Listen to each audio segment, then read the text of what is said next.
ભક્તિ માતાએ જ્યારે દેહ મૂકવાનો સમય નજીક આવ્યો ત્યારે ઘનશ્યામ મહારાજને એમણે વાત કરી કે હવે મારો દેહ મૂકવાનો સમય આવ્યો છે, તો મારા માટે આત્માના શ્રેય માટે જરૂરી હોય એવી વાત તમે કરો. એવી વખતે શ્રીજી મહારાજે જે માતાને ઉપદેશ આપ્યો છે સત્સંગી જીવન ગ્રંથની અંદર હરિગીતા નામથી એ પ્રસિદ્ધ થયો છે. એ ઉપદેશની અંદર જે ઘનશ્યામ મહારાજે એક વાત કરી છે એ આપણા સંપ્રદાયમાં બહુ જ પ્રસિદ્ધ છે. આપણા જૂના સંતો પણ એ શ્લોક ઘણી વખત ગાતા કે દૃષ્ટા સ્પૃષ્ટા નતાવા કૃત પરિચરણા ભોજિતા પૂજિતા વા સદ્ય પુંસામઘૌઘમ બહુજનિ જનિતમ ઘ્નન્તિ વૈ સમૂલમ પ્રોક્તા કૃષ્ણેન એવા નિજ હૃદય સમાયત્પદે તીર્થજાતમ તેષામ માતઃ પ્રસંગાત કિમિહ નનુ સતામ દુર્લભમ સ્યાન મુમુક્ષોઃ. આ શ્લોકની અંદર ઘનશ્યામ મહારાજે ભક્તિ માતાને એ વાત કરી કે આખી પૃથ્વીની અંદર દુર્લભમાં દુર્લભ વસ્તુ કઈ છે. દુર્લભ એટલે જે વસ્તુ પ્રાપ્ત કરવી ઘણી કઠણ છે. એના જવાબની અંદર મહારાજ કહે છે કે દુર્લભમાં દુર્લભ વસ્તુ સંત છે, જેના દર્શનથી, જેના સ્પર્શથી, જેમની વાત સાંભળવાથી અનંત જન્મના પાપ ક્ષણ માત્રમાં બળી જાય, જેમને ભગવાને પોતાના હૃદય સમાન કીધા છે, એવા સંતના દર્શનથી દુર્લભ આ દુનિયાની અંદર બીજું કાંઈ નથી. એ દુર્લભ વસ્તુ સત્પુરુષ છે એવું મહારાજે ત્યાં આગળ બતાવ્યું. હવે આપણા શાસ્ત્રોમાં સંતનો એટલો બધો મહિમા છે ને, તમે ભાગવત ખોલો તો એ સંતનો મહિમા આવે, રામાયણ ખોલો તો એ સંતનો મહિમા આવે, ઉપનિષદમાં આવે અને ગીતાની અંદર આવે, જ્યાં જાઓ ત્યાં સંતનો મહિમા. એટલે બધાને થાય કે આપણે સંત થઈ જઈએ, એવું થાય ને કે આ મહિમા આપણો જો આપણે કરી દઈએ તો આ કેટલું બધું સારું. પણ એ એટલું બધું સહેલું નથી. જે મહારાજે જે સંતની વાત કરી અને આપણા શાસ્ત્રોમાં જે અપાર મહિમા જે સંતનો કીધો છે, એ સંત શું છે? આમ તો ગુરુઓનો અત્યારે રાફડો ફાટ્યો છે, કોઈને આમ ગુરુ કરવા કઈ શોધવા જવા પડે એમ નથી. એટલા બધા છે ને, ગુરુઓનું માર્કેટિંગ કરવું પડે છે. પેલા છાપામાં જાહેરાત આવે ને જેમ બધી, એવી બધી પરિસ્થિતિ અત્યારે થયેલી છે. પણ એની અંદર ગુરુ સત્પુરુષ એને વ્યવસ્થિત રીતે ઓળખવાની એની અંદર જોડાઈ જવું, અતિ શુદ્ધ મુમુક્ષુ છે ત્યાં સુધી પહોંચી શકે છે. અતિ બળિયા પૂર્વના સંસ્કાર હોય તો ત્યાં સુધી પહોંચાઈ જાય છે, બાકી ત્યાં સુધી પહોંચાતું નથી.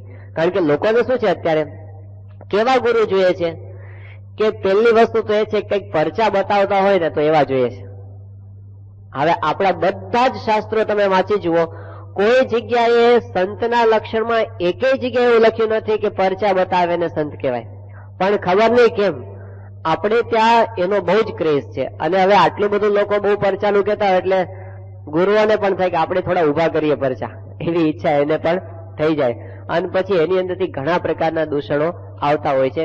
પણ બધાને આ એક ઈચ્છા રહેતી હોય છે કે કંઈક જો પરચો બતાવે ને તો એવા સંત સારા. કારણ કે આપણી લૌકિક કામનાઓ બધી વધારે હોય છે. પણ આપણા જે મહાન સંતો થયા છે એમને હંમેશા આ વાત, ગુણાતીતાનંદ સ્વામીએ વાત કરી, પરચો ઈચ્છે એને તો પામર કીધો. સાવ હલકી કક્ષાના જીવની કેટેગરીમાં એને મૂક્યા.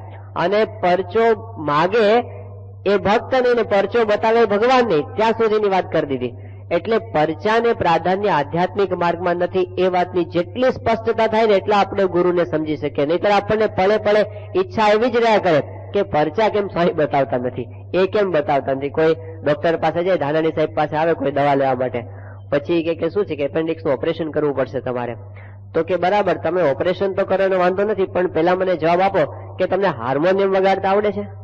એટલે પણ હાર્મોનિયમ ને ઓપરેશન શું લેવા? એ કે ના, જો તમને હાર્મોનિયમ વગાડતા આવડતું તો જ મારું ઓપરેશન કરવાનું, નહીતર નહીં કરવાનું. હવે ડોક્ટરને એવું પૂછવાનું, ઓપરેશન કરતા આવડે છે? બીજું બધું આવડતું હોય, હાર્મોનિયમ આવડતા હોય, તબલા આવડતા હોય, ડાન્સ કરતા આવડતો હોય, પણ ઓપરેશન ના આવડતું હોય તો એવા ડોક્ટર કઈ કામના ખરા? મુખ્ય વસ્તુ શું છે, ડોક્ટર પાસે આપણે જઈએ છીએ શેના માટે જઈએ છીએ? એમની અંદર ડોક્ટરના ગુણ છે કે નહીં? હવે સાધુ પાસે લોકો આવે છે એવું પૂછતા જ નથી કે પરચા બતાવતા આવડે છે કે પરચા નહીં, સાધુતાને શું લેવા દેવા છે? એ બંનેનો કોઈ સાંધો જ નથી. પણ ત્યાં લોકોને સમજાતું નથી. કેટલીક વાર એમ હોય છે કે બહુ મોટા વક્તા હોય ને આમ બધાની સભાને રંજન કરી દેતા હોય, એ ગુરુ સાચા, એ વાત એ ખોટી છે. એવો લક્ષણ પણ કોઈ જગ્યાએ આપણા કોઈ મહાન પુરુષે બતાવ્યું નથી. એક ઈચ્છા આવી રહેતી હોય છે. કેટલીક વાર એમ હોય છે કે કેમ મોટા કોણ કહેવાય કે જેની પાછળ ઝાઝા માણસો ફરતા હોય એ મોટા, આવી એક માન્યતા લોકોમાં હોય છે અને લોકો એનાથી તણાઈને પણ આવતા હોય છે. ગુણાતીતાનંદ સ્વામીના વખતમાં એક મુમુક્ષુને આવું થયું હતું કે ગયો ત્યાં જુનાગઢ અને ગુણાતીતાનંદ સ્વામીની પાછળ આટલા બધા મનુષ્યોને ફરતા જોયા એટલે એમને થયું કે ઓહો, સ્વામી પાછળ બહુ ઝાઝા મનુષ્ય ફરે છે, તો સ્વામી ખરેખર મોટા. એટલે એ કે હવે તમારે સ્વામીની સેવામાં જ રહી જવું છે. તો સ્વામીને કીધું સ્વામી મને તમારી સેવામાં રાખશો કે આ વાંધો નહીં. પણ કઈ સમજણથી ગુણાતીતાનંદ સ્વામીમાં જોડાણ હતો કે ગુણાતીતાનંદ સ્વામીની પાછળ ઝાઝા માણસ ફરે છે ને એટલા માટે એ મોટો. હવે એમાં તો પછી જન્માષ્ટમીનો સમય આવ્યો અને વડતાલથી આચાર્ય રઘુવીરજી મહારાજ આવ્યા અને રઘુવીરજી મહારાજનો ઠાઠ આચાર્ય મહારાજ આગળ ડંકાને નિશાન ચાલતા હોય અને કેટલો બધો મોટો સંઘ હોય અને હજારો માણસો અને એમની જાહો જલાલી એમની ગાદી પડે એની પાછળ બધા આમ રાન પાન એને લોકો દંડવત કરતા હોય ને જય બોલાતી હોય ને આ બધું એમણે જોયું ને એટલે એમ થયું કે ગુણાતીતાનંદ સ્વામી કરતા તો રઘુવીરજી મહારાજ પાછળ વધારે ફરે છે માણસો. એટલે ગુણાતીત સ્વામી કરતા કોણ મોટું? રઘુવીરજી મહારાજ. એટલે સમયો કરીને રઘુવીરજી માંથી ઉપડ્યા ને કે મહારાજ મારે તમારે યારે આવું છે, એ નથી રહેવું, અહીં નથી રહેવું, અને ઉપડા વળતા. હવે ત્યાં સુધી રહ્યા હોત તો વાંધો નહોતો, પણ પછી રઘુવીરજી મહારાજને કઈક પધરામણી પ્રસંગે વડોદરા જવાનું થયું અને એ વખતે વડોદરાની અંદર સયાજીરાવ ગાયકવાડની સવારી નીકળી હતી. અને ગાયકવાડની સવારી એટલે એમાં તો રાજા એટલે કઈ બાકી ના રહે ને, હાથી ઉપર સવારી હોય ને કેટલા બધા હજારો માણસો ત્યાં ઉમટાતા બધા. એ નગરયાત્રા એમણે જોઈને એને થયું કે આચાર્ય મહારાજ કરતા તો વધારે આમની પાસે માણસો ફરે, લો એમાં વળગો, એને મૂકીને ત્યાં ચોટ્યો. તો સ્થિરતા ખરી આની કઈ? આજે દુનિયામાં પ્રમુખ સ્વામી મહારાજ કરતા વધારે તો બધા લોકો નટનટી પાછળ ફરતા હોય છે. એના ફોટા રાખનાર વધારે હોય. કોઈ એવું માને ને કે પ્રમુખ સ્વામીના ફોટા બધા વધારે રાખે, પણ એના ફોટા રાખનાર વધારે છે તો વળગો એને, એની આરતી કરો, કરવાના છીએ આપણે. પણ સિદ્ધાંત એ છે કે સંતની પાસે બીજું કાંઈ જોવાનું નથી, એની અંદર સાધુતા છે એ જોવાની હોય છે. અને સ્વામીશ્રીએ દ્રષ્ટિ આપણને આપી. એમણે પોતાના પરિચયની અંદર સૌથી પહેલી વાત એ કરી કે પ્રમુખ સ્વામી કોણ છે? તો એમણે કીધું બસ એક જ વસ્તુ સમજવાની છે, પ્રમુખ સ્વામી એ સાધુ છે.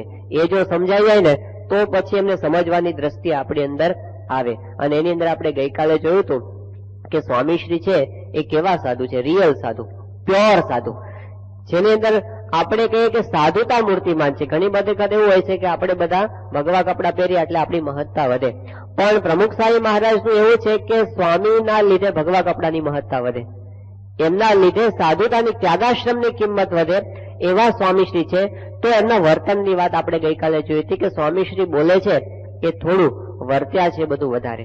એમણે પોતાના જીવન દ્વારા બધા જ સિદ્ધાંતો મૂર્તિમાન કરીને બતાવ્યા છે અને એની અસર બધાની ઉપર થાય છે.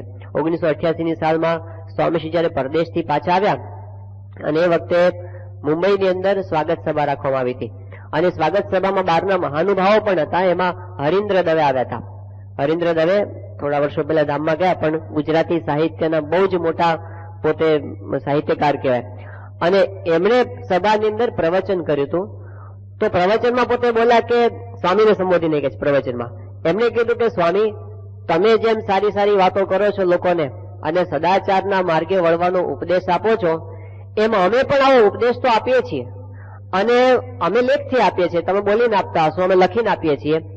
પણ અનુભવ એવો થાય છે કે તમારી વાતની બધાને અસર થાય છે અને અમારી વાતની કોઈને અસર થતી નથી.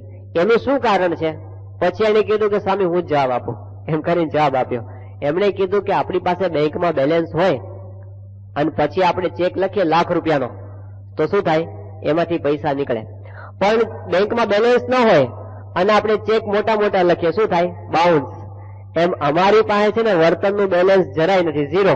અને અમે વાતો મોટી મોટી કરીએ છીએ એટલે બધા ચેક અમારા બાઉન્સ થાય છે. અને તમારી પાસે એટલું મોટું બેલેન્સ છે વર્તનનું, તમારો ચેક ક્યારે બાઉન્સ જતો નથી, એ હૃદયની આર પાર નીકળી જાય છે. એ હકીકતનો અનુભવ આપણને થાય કે પોતે વર્તીને બધું બતાવે છે. એટલે રામ સ્વરૂપ શાસ્ત્રીજી જે ભારત સાધુ સમાજના એક વખતના પ્રમુખ, એમણે પોતે વાત કરેલી કે હમ તો કેવલ वक्तव्य वाले हैं કર્તવ્ય વાળે તો પ્રમુખ સ્વામી મહારાજે. તો એવા કર્તવ્ય વાળા ગુરુ પ્રાપ્ત થયા છે એ આપણા બહુ મોટા અહોભાગ્ય. તો પહેલી વસ્તુ તો એ છે કે સ્વામીશ્રીએ વર્તીને આપણને વાત કરી છે, એ પહેલી વસ્તુ. બીજી વસ્તુ છે જે શ્રીજી મહારાજે ગરડા અંત્યના 26મા વચનામૃતની અંદર સંતનું લક્ષણ બતાવ્યું કે ભગવાનની પેઠે સેવા કરવા યોગ્ય સંત કેવા હોય. એમાં મહારાજે કીધું કે ઇન્દ્રિયો, અંતઃકરણ આદિ જે માયાના ગુણ, તેની જે ક્રિયા તેને પોતે દાબીને વર્તે, પણ એની ક્રિયાએ કરીને પોતે દબાય નહીં. આ એક જ લક્ષણની અંદર દુનિયાની 6 અબજની વસ્તીમાં સત્પુરુષ જુદા પડી જાય. ઇન્દ્રિય અંતઃકરણની ક્રિયા એવી છે એ બધાને દાબી દે. ગમે એવો જ્ઞાની હોય, ધ્યાની હોય, ગમે એવો પોતે સત્તાવાળો હોય, આમ શુરવીર હોય, બાર મૂછો મરડતો હોય, ઇન્દ્રિય આગળ ન માલો, એની પાસે એની શક્તિ ચાલે નહીં. હરિલીલામૃતની અંદર જે વાત કરી છે કે આમ વટ કરીને ફરતો હોય, પણ ખરેખરા હૃદયપૂર્વક જેને ઇન્દ્રિયો જીતી હોય એની સામે જે શુરવીરા બતાવે એ કામ અતિશય કઠણ છે. એટલે ત્યાં આગળ હરિલીલામૃતની અંદર કહેવામાં આવ્યું છે કે કદાચ કોઈક આકાશમાં ઉડી જાય કે આકાશ માર્ગે વિચરી શકાય, કદાપી પાતાળ વિશે જવાય, સંસાર સાચા મનથી તજાય, તે કામ તો દુષ્કર છે સદાય. આકાશમાં ઉડતો હોય અને પાતાળમાં જતો રહેતો હોય, પણ સાચા મનથી સંસારથી વિરક્ત થવું એ દુષ્કર છે. એ સત્પુરુષની અંદર આપણને દેખાય કે પાસે જઈ પર્વતને ઉપાડે, કે સિંહને પૂછ ગ્રહી પછાડે, દશેન્દ્રિયોને વશ જે કરાય, તે કામ તો દુષ્કર છે સદાય. સિંહને પછાડીને પૂછડી પકડીને કેવો બળ્યો કહેવાય, પણ ઇન્દ્રિય સામે એ બકરી જેવો થઈ જાય. આમ ભલે સિંહને પછાડી દેતો હોય. પછી કે છે કે જીતે જઈને રણમાં હિ શૂર, કરે રિપુનું દળ સર્વે ચૂર, તથાપિ કામાદિકને ચિતાય, તે કામ તો દુષ્કર છે સદાય. આવું પણ થઈ શકે. પછી ઘણા બધા તપશ્ચર્યા કરતા હોય છે. કેવી તપશ્ચર્યા કે છે કે પંચાગ્નિ તાપે બહુ જાપ જાપે, પોતા તણા પ્રાણ પરાર્થ આપે, તથાપિ જે નૈષ્ઠિકતા ધરાય, તે કામ તો દુષ્કર છે સદાય. પંચાગ્નિ તાપતો હોય, તપશ્ચર્યા કરતો હોય, પણ એની અંગે એવું ચાલે નહીં. અને કેટલાક લોકો વિદ્વાન હોય છે કે જો વેદ કે શાસ્ત્ર ભણે વિશેષ, જ્ઞાની થઈ જ્ઞાન કથે હંમેશ, તથાપિ પાંચે વિષયો ચિતાય, તે કામ તો દુષ્કર છે સદાય.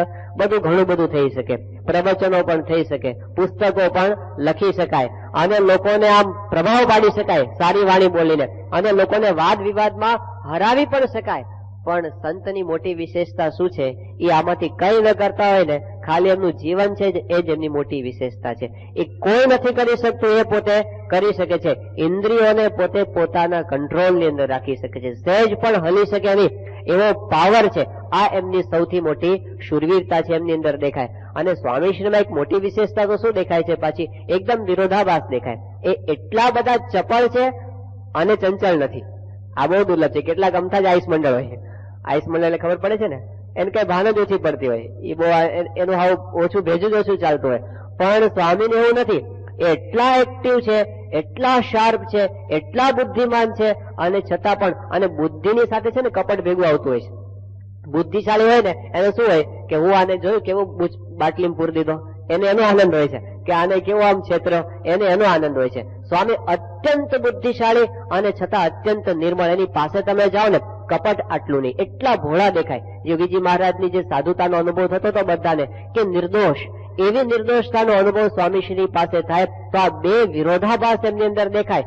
એ આપણને સ્વામીશ્રીના વ્યક્તિત્વનો અનુભવ કરાવે છે કે કેટલું બધું. અહીં સ્વામીશ્રી 1997ની સાલમાં પધાર્યા હતા, અને પછી એ વખતે અહીં સભા કરી હતી, આપણે સ્વાગત સભા નૃત્ય કર્યું હતું. અને પછી સ્વામી જોવા નીકળ્યા ને તો ઉપર પેલું યોગમુનિ સાહેબ બતાવતા હતા બધું, અને એમાં પેલું જોયું ને ઉપર શિખરની બાજુમાં કાંગરા જોયા. સ્વામી આ તો આ 5 સેકન્ડના સવાલો, સ્વામી અહીંથી ફરતા ફરતા આવ્યા હતા. એક નજર પડી ગઈ, સ્વામી કે બધે કાંગરા છે, આટલામાં કાંગરા કેમ નથી? એમની નજર પડી. પછી એમને કીધું કે આ તો ઉપર ચડવા માટે સીડી હોય એટલે એના માટે રાખવામાં આવ્યા છે. પણ એની નજર બહાર કઈ નહીં, પાછળ ક્યાંક ગયા પાછળ. સ્વામી કે દરવાજો કેમ મૂક્યો છે એ પણ એમને પૂછ્યું. તો એમની નજર બહાર કઈ નાનામાં નાની વસ્તુ પણ રહી શકતી નથી. આફ્રિકાની અંદર સ્વામી શ્રી વિચરણમાં હતા એ વખતે એક વખત સ્વામી સહેજે સહેજે બોલી ગયા હતા.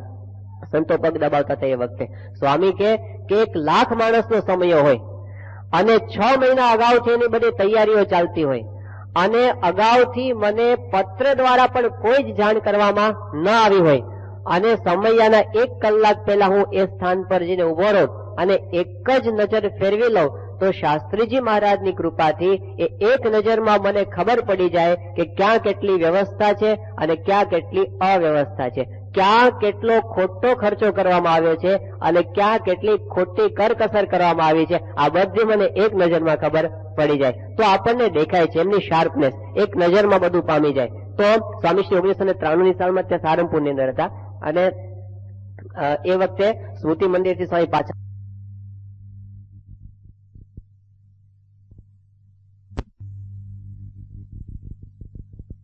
બોલે કે ના સ્વામી કેલાલ તો અહીંયા આગળ હોય જ નહીં, નહીતર ક્યાંથી હોય? સ્વામી કે તપાસ કરો.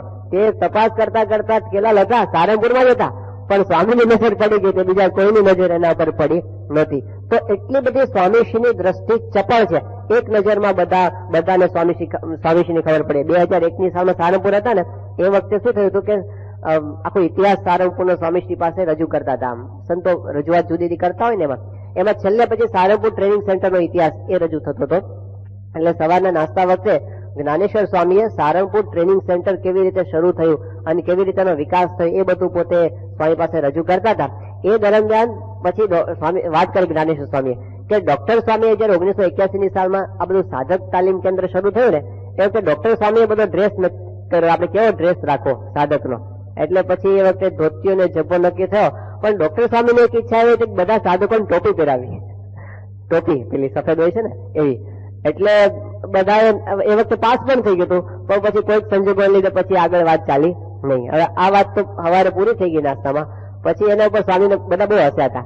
તો બપોરે જયારે સ્વામીશ્રી ભોજન લેવા બેઠા ને એટલે એ વખતે જેટલા સાધકો હતા ને 35-40 જેટલા બધા આ બધા એ બેસના જ છે બધા. તો એ બધાને પેલી કાગળની ટોપી બનાવી હતી. વખતે કાગળની ટોપી ડેકોરેશન વાળા બનાવી દીધી. એ પહેરીને બધા બેસી ગયા ને સ્વામી બેસી ગયા પછી પ્રવેશ આપ્યો બધાને. એટલે એક આરામ બધા ટોપી વાળા આવે ને એટલે સ્વામી ખડીખડા ડસવા બધા બધાને જઈને અને બધા બેઠા ને આ તો મોટી સંખ્યામાં હતા પણ જેવા બેઠા ને એવા સ્વામી આમને કે આપડા નારાયણપ્રિય સ્વામી રાકેશભાઈ હતા એ વખતે. સ્વામી કે તું ઉભો થા એટલે આમ પાછળ જો કોને કે છે કે ના તને કહું તું ઉભો થા એટલે ઉભા થા. સ્વામી કહે કે જો આપણે આની ટોપી જુઓ તમે. હવે એની ટોપી છે ને બધા પહેરી હતી પણ એની સહેજ આમ વાંકી હતી આમ ટોપી આમ આટલી. એ સ્વામી એક નજરમાં પામી ગયા હતા. સ્વામી કે આપણે અંબાલાલ કાકા બકરી પોળવાળા આવતા ને જયારે દર્શને એમની સાથે કચરાભાઈ આવતા. એ કચરાભાઈ આવી વાંકી ટોપી પહેરતા. એટલે સ્વામી કહે કે જયારે એ આવે ને ત્યારે યોગી બાપાને બહુ આનંદ થતો કે વાહ કચરાભાઈ વાંકી ટોપી પહેરે છે, કચરાભાઈ વાંકી ટોપી પહેરે છે. એ સ્વામીને યોગી બાપાનું ચરિત્ર સ્વામી આટલા પરથી એક નજરમાં સ્વામી યાદ કરાવી દીધું. પછી બધી ટોપીઓની વાત પૂરી થઈ ગઈ. પણ સાંજના પછી જયારે પેલું સ્મૃતિ મંદિરે સ્વામી વોકિંગ કરવા માટે આવ્યા ને એ વખતે પછી આ બધા હરિભક્તો હતા, આ મોરડિયા સાહેબ ને બધા હતા બરાબર ને, બધાને ટોપી પહેરાવી હતી એ વખતે. તો સ્વામી એ વખતે આમ દર્શન કરવા માટે એક આમ બધા ઘણા બધા તો ટોપી વાળા પણ સ્વામી કે મોરડિયા સાહેબ ને જોયા ને ખબર ના પડે પણ સ્વામી કે ઊંધી છે ટોપી અને એક નજરમાં પાડી ગયા અને પછી અમે ઊંધી ટોપી હતી પછી હરખી કરી આમ આગળ પાછળ આગળનો છેડો પાછળનો છેડો એ બધું વ્યવસ્થિત પાછું હોવું જોઈએ. તો એ પણ એમને ખબર પડી જાય. આટલા બધા શાર્પ છે છતાં પણ એની દ્રષ્ટિ કેટલી સંયમમાં હોય છે.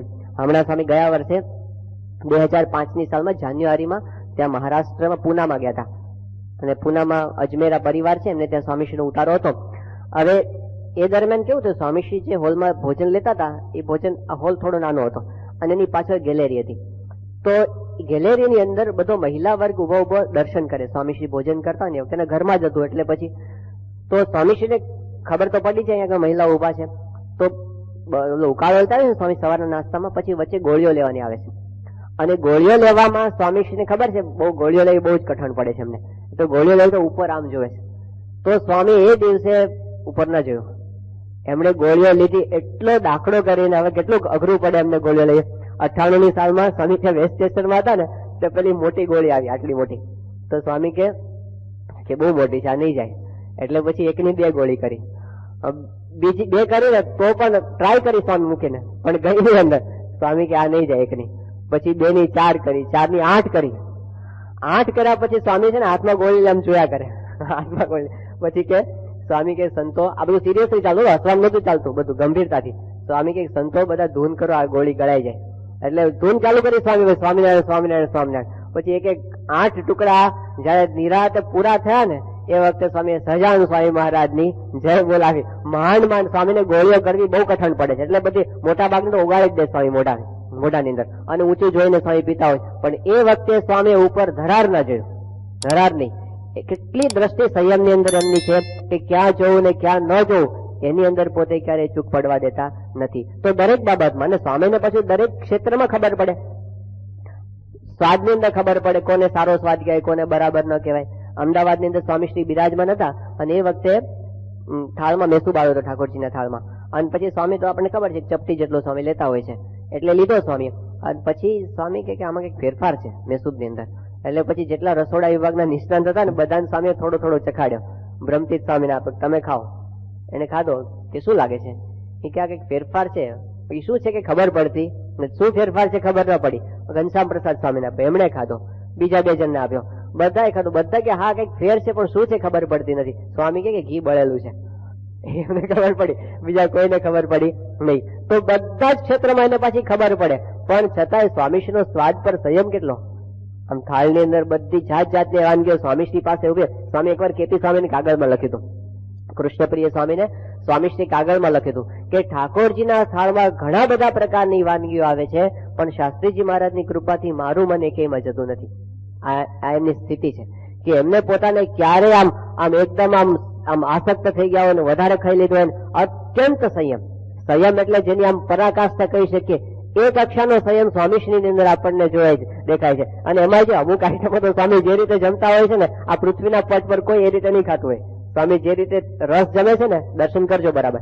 સ્વામીશ્રી વાટકામાં કેરીનો રસ હોય છે, સિઝન શરૂ થાય ત્યારથી રોજ સ્વામીના વાટકામાં આવે. પણ કેવી રીતે જમે ખબર છે? સ્વામીશ્રી એક રોટલીનો ટુકડો લે અને પછી રોટલાની ટુકડી કોર બોળે, કોર પેલાની અંદર કોર બોલીને પછી આમ ખંખેરીને પછી કેટલું લે એની અંદર તે આખું સ્વામી ભોજન પૂરું કરે ને તો પણ 2 દોરા પણ ઓછો ન થયો રસ. તો આપણને નથી કે આમાં શું ખાધું એમણે. અને આઈસ્ક્રીમ એકવાર બન્યો હતો સારંગપુરની અંદર 1992ની સાલમાં જયારે બધા સાધકમાં હતા ને, પરદેશના સાધકો બહુ પ્રેમ, એટલે બધાએ બહુ આમ સારી રીતે સ્વામીશ્રીને જમાડો એમ કરીને બનાવ્યો હતો. અને પછી થાળમાં 4 વાગે મૂક્યો નિર્ભય સ્વામીએ. તો સ્વામી એની સામું જોયું ને એટલે બધા બહુ આગ્રહ કર્યો કે સ્વામી આ લોકોની ઈચ્છા છે. તો સ્વામીએ પેલો ચમચી લીધી ને તો 5 ચમચી ભરાણી પા, અને સ્વામી આમ જમીન પાછો મૂક્યો ને તો પામાંથી અડધી પાછી આવી હતી. હવે આવું દુનિયામાં કોઈ હશે કે પામાંથી અડધી પાછી આવે? અને આ એમની લાઈફસ્ટાઈલ કાયમની છે. એવું નથી કોક દાડો બતાવવા માટે કે બધા લોકો જોતા હોય એટલે આપણે આમ સંયમ રાખો. એમની સ્વામી વાત કરે દરબારો ને એવું હોય પાછું કે કોકને ત્યાં જાય ને લગ્નમાં તો આમ બહુ આમ થોડું થોડું ખાય, પછી ઘરે આવીને પાછા વ્યવસ્થિત ખાય પાછા, એ પછી ભૂખ બાકી રાખ્યો. એવું નહીં, સ્વામી તો આખું જીવન ઓપન છે, એક સેકન્ડ પણ એમની પ્રાઇવેટ નથી. તો એમની કાયમની જીવનશૈલી એક સરખી આપણને દેખાય છે, એવો ને એવો સંયમ. 1991માં CFI વખતે સ્વામીશ્રી ત્યાં હતા, તો પીજે સ્વામી છે કલકત્તાના પીજે સ્વામી. તો એ રોજ સ્વામીશ્રી જમી લે વખતે ઓલા મીઠાના પાણીના કોગળા કરાવવા માટે પાણી બનાવીને લાવે બાપા પાસે. તો એ દિવસે પોતે લાવે આમ પાણી, સ્વામીશ્રી કોગળા પણ કરી લીધા. પછી સ્વામી કે મીઠું છે? કે હા સ્વામી મીઠું જ છે. સ્વામી કે મીઠું? કે હા મીઠું જ છે સ્વામી, આજે જ મેં બોટલમાં ભર્યું છે. સ્વામી કઈ બોલ્યા નહીં, પછી પૂરું થઈ ગયું, વાત ત્યાં આગળ પૂરી. પછી પેલા અંદર ગયા અને તપાસ કરીને કે આ બોટલમાં શું મેં ભર્યું છે, જોયું ને લીંબુના ફૂલ હતા. અને સ્વામી કોગળા એનાથી કરી લીધા. પણ સ્વામી ખાલી એક વાત ટકોર કરી, શું છે આ? તો કીધું, પછી દલીલ ના કરી કે મને ખબર નથી પડતી આ મીઠું છે, આ જો બરાબર. તો એવું કઈ નહીં, બસ પછી વાત પૂરી કરી દીધી ત્યાં આગળ. એને ફરી સંભાળવાની, કોઈ દિવસ સંભાળવાની, એ દિવસે તો નહીં પણ જિંદગીમાં ફરી વાર સંભાળવાની નહીં કે આ દિવસે આવું એક વાર થયું હતું. તો એમને અખંડ ભગવાનની અંદર વૃત્તિ લાગેલી છે. આ બધાની અંદર એમને નિરપેક્ષ ભાવ રહે છે. ત્યાં સ્વામી ગયા વર્ષે લોસ એન્જલસની અંદર હતા અને બધા બાપા પાસે બધા બાળકો રિપોર્ટિંગ કરતા હતા. અને રિપોર્ટિંગમાં સ્વામી એમાં જ બધું સાંભળવામાં એટલા મગ્ન હતા કે ખાવાનું ગૌણ. હવે આ અનુભવ કરવા જેવો છે કે ગમે તેટલી બીજી વસ્તુ ચાલતી હોય ને એ વખતે ખાવાનું ગૌણ ન થઈ શકે માણસથી, પણ એમાં જ હતા. તો બધું એ સ્વામી ધ્યાન રાખતા હતા ને એમાં પછી કલબ સાહેબ પૂછ્યું કે ઢેબરું કેવું થયું છે? સ્વામી કે હે આ ઢેબરું કેવું છે, કેવું થયું છે? એટલે સ્વામી કે ઉભા રહો એમ કરી સાહેબ ઢેબરું ખાધું, ક્યારના ખાતો હતા ખરા. સ્વામી કે બરાબર છે એમ કરીને સ્વામી પછી આગળ વાત ચલાવી. પણ એમને એની અંદર ખબર જ નથી હોતી શું ખાય છે કે શું નથી ખાતા. એવું ઘણી વખત એમ જ થયેલું કે કથા વંચાતી હતી. પછી સ્વામીને પેલો વાતમાં સ્વામી કથા વાંચવામાં એટલા મગ્ન હતા ને સાંભળવામાં, તે પેલો ઉકાળાનો ગ્લાસ સ્વામીને આપે. સ્વામી કે હાથ ધોરાવે. સ્વામી આમ ધર્યું કે હા ઉકાળો છે, હાથ ધોવાનું નથી. સ્વામી કે હારું ત્યારે એમ કરીને પાછું એની અંદર પાછું એને સંભાળવાનું નહીં કે એકવાર આવું થઈ ગયું હતું, એ ભૂલી જ જાય છે. તો કહેવાનો અર્થ એમ છે કે સ્વામીશ્રીને કાયમ ઇન્દ્રિયોની બાબતમાં શૂન્ય ભાવ વર્તે છે. યા નિશા સર્વભૂતાનામ તસ્યામ જાગૃતિ સંયમી યસ્યામ જાગૃતિ ભૂતાની સા નિશા પશ્યતો મુને. જેમાં આખી દુનિયાના લોકો જાગ્યા છે એમાં સત્પુરુષને એની અંદર વૃત્તિ જ નથી. એ આખી દુનિયાથી ઊંધી દિશાની અંદર ચાલ્યા છે. એટલે અહીં આગળ આપણને જે ઇન્દ્રિયોનો સંયમ દેખાય છે એ મોટી વસ્તુ છે. અને ત્યાર પછી સાધુતાનું એક મોટું લક્ષણ જે મહારાજે બતાવ્યું છે, જે આપણા સંતોએ બતાવ્યું છે, એ કહ્યું છે કે એમને કોઈની અંદર શત્રુભાવ નથી, અજાત શત્રુતા. દરેકની અંદર એમને બધાનું હિત કરવાની ભાવના. જે બ્રહ્માનંદ સ્વામીએ કીધું કે સંત પરમ હિતકારી જગતમાં હિ સંત પરમ હિતકારી. એને પોતાના દુશ્મન હોય એનું પણ ક્યારે ખરાબ થયો સપનામાં પણ સંકલ્પ થયો નથી. સ્વામીશ્રીનું આખું જીવન સાક્ષી છે. આમ આપણને એવું થઈ જાય કે આની અંદર તો કંઈક કરવું જ જોઈએ. બધાના અનુભવ છે. આપણે 24 સપ્ટેમ્બર 2002 ના દિવસે જયારે ગાંધીનગરની અંદર એટેક થયો અને આપણે જયારે સમાચાર સાંભળ્યા ત્યારે દેશમાં પરદેશમાં બધાને, અમે ત્યાં એડિશનની અંદર હતા તો ત્યાં સમાચાર આવે ને ત્યાં હવાર પડી હતી, સાંજ હતી ને ત્યાં એ દિવસની સવાર હતી. અને યજ્ઞવલ્લભ સ્વામી તો એકદમ આમ શાંત સ્વભાવના, એને કોઈ દાડો સંકલ્પ ના થાય. અને જયારે એવા સમાચાર આવે ને કે ત્યાં જાતના સમાચાર અફવાઓ પણ એટલી બધી આવતી હતી ને કે આતંકવાદીઓ એ પોતે અક્ષરધામ મુખ્ય સ્મારકમાં ઘૂસી ગયા અને મહારાજની મૂર્તિ પર ગોળીઓ ચલાવી, એવા સમાચાર આવ્યા. તો યજ્ઞવલ્લભ સાહેબ મારી નાખવા જોઈએ, હારાને આમ ખલાસ કરી નાખવા જોઈએ, જાત જ નકામી છે. એટલું બધું ગોળવા બંધા ને બધા ગમે એવો ટાઢો માણસ હોય ને એને મશીન ગન આપે તો હમણાં બધાને મારી નાખું એવું થાય. એવો એ વખતે વાતાવરણ આખું હતું.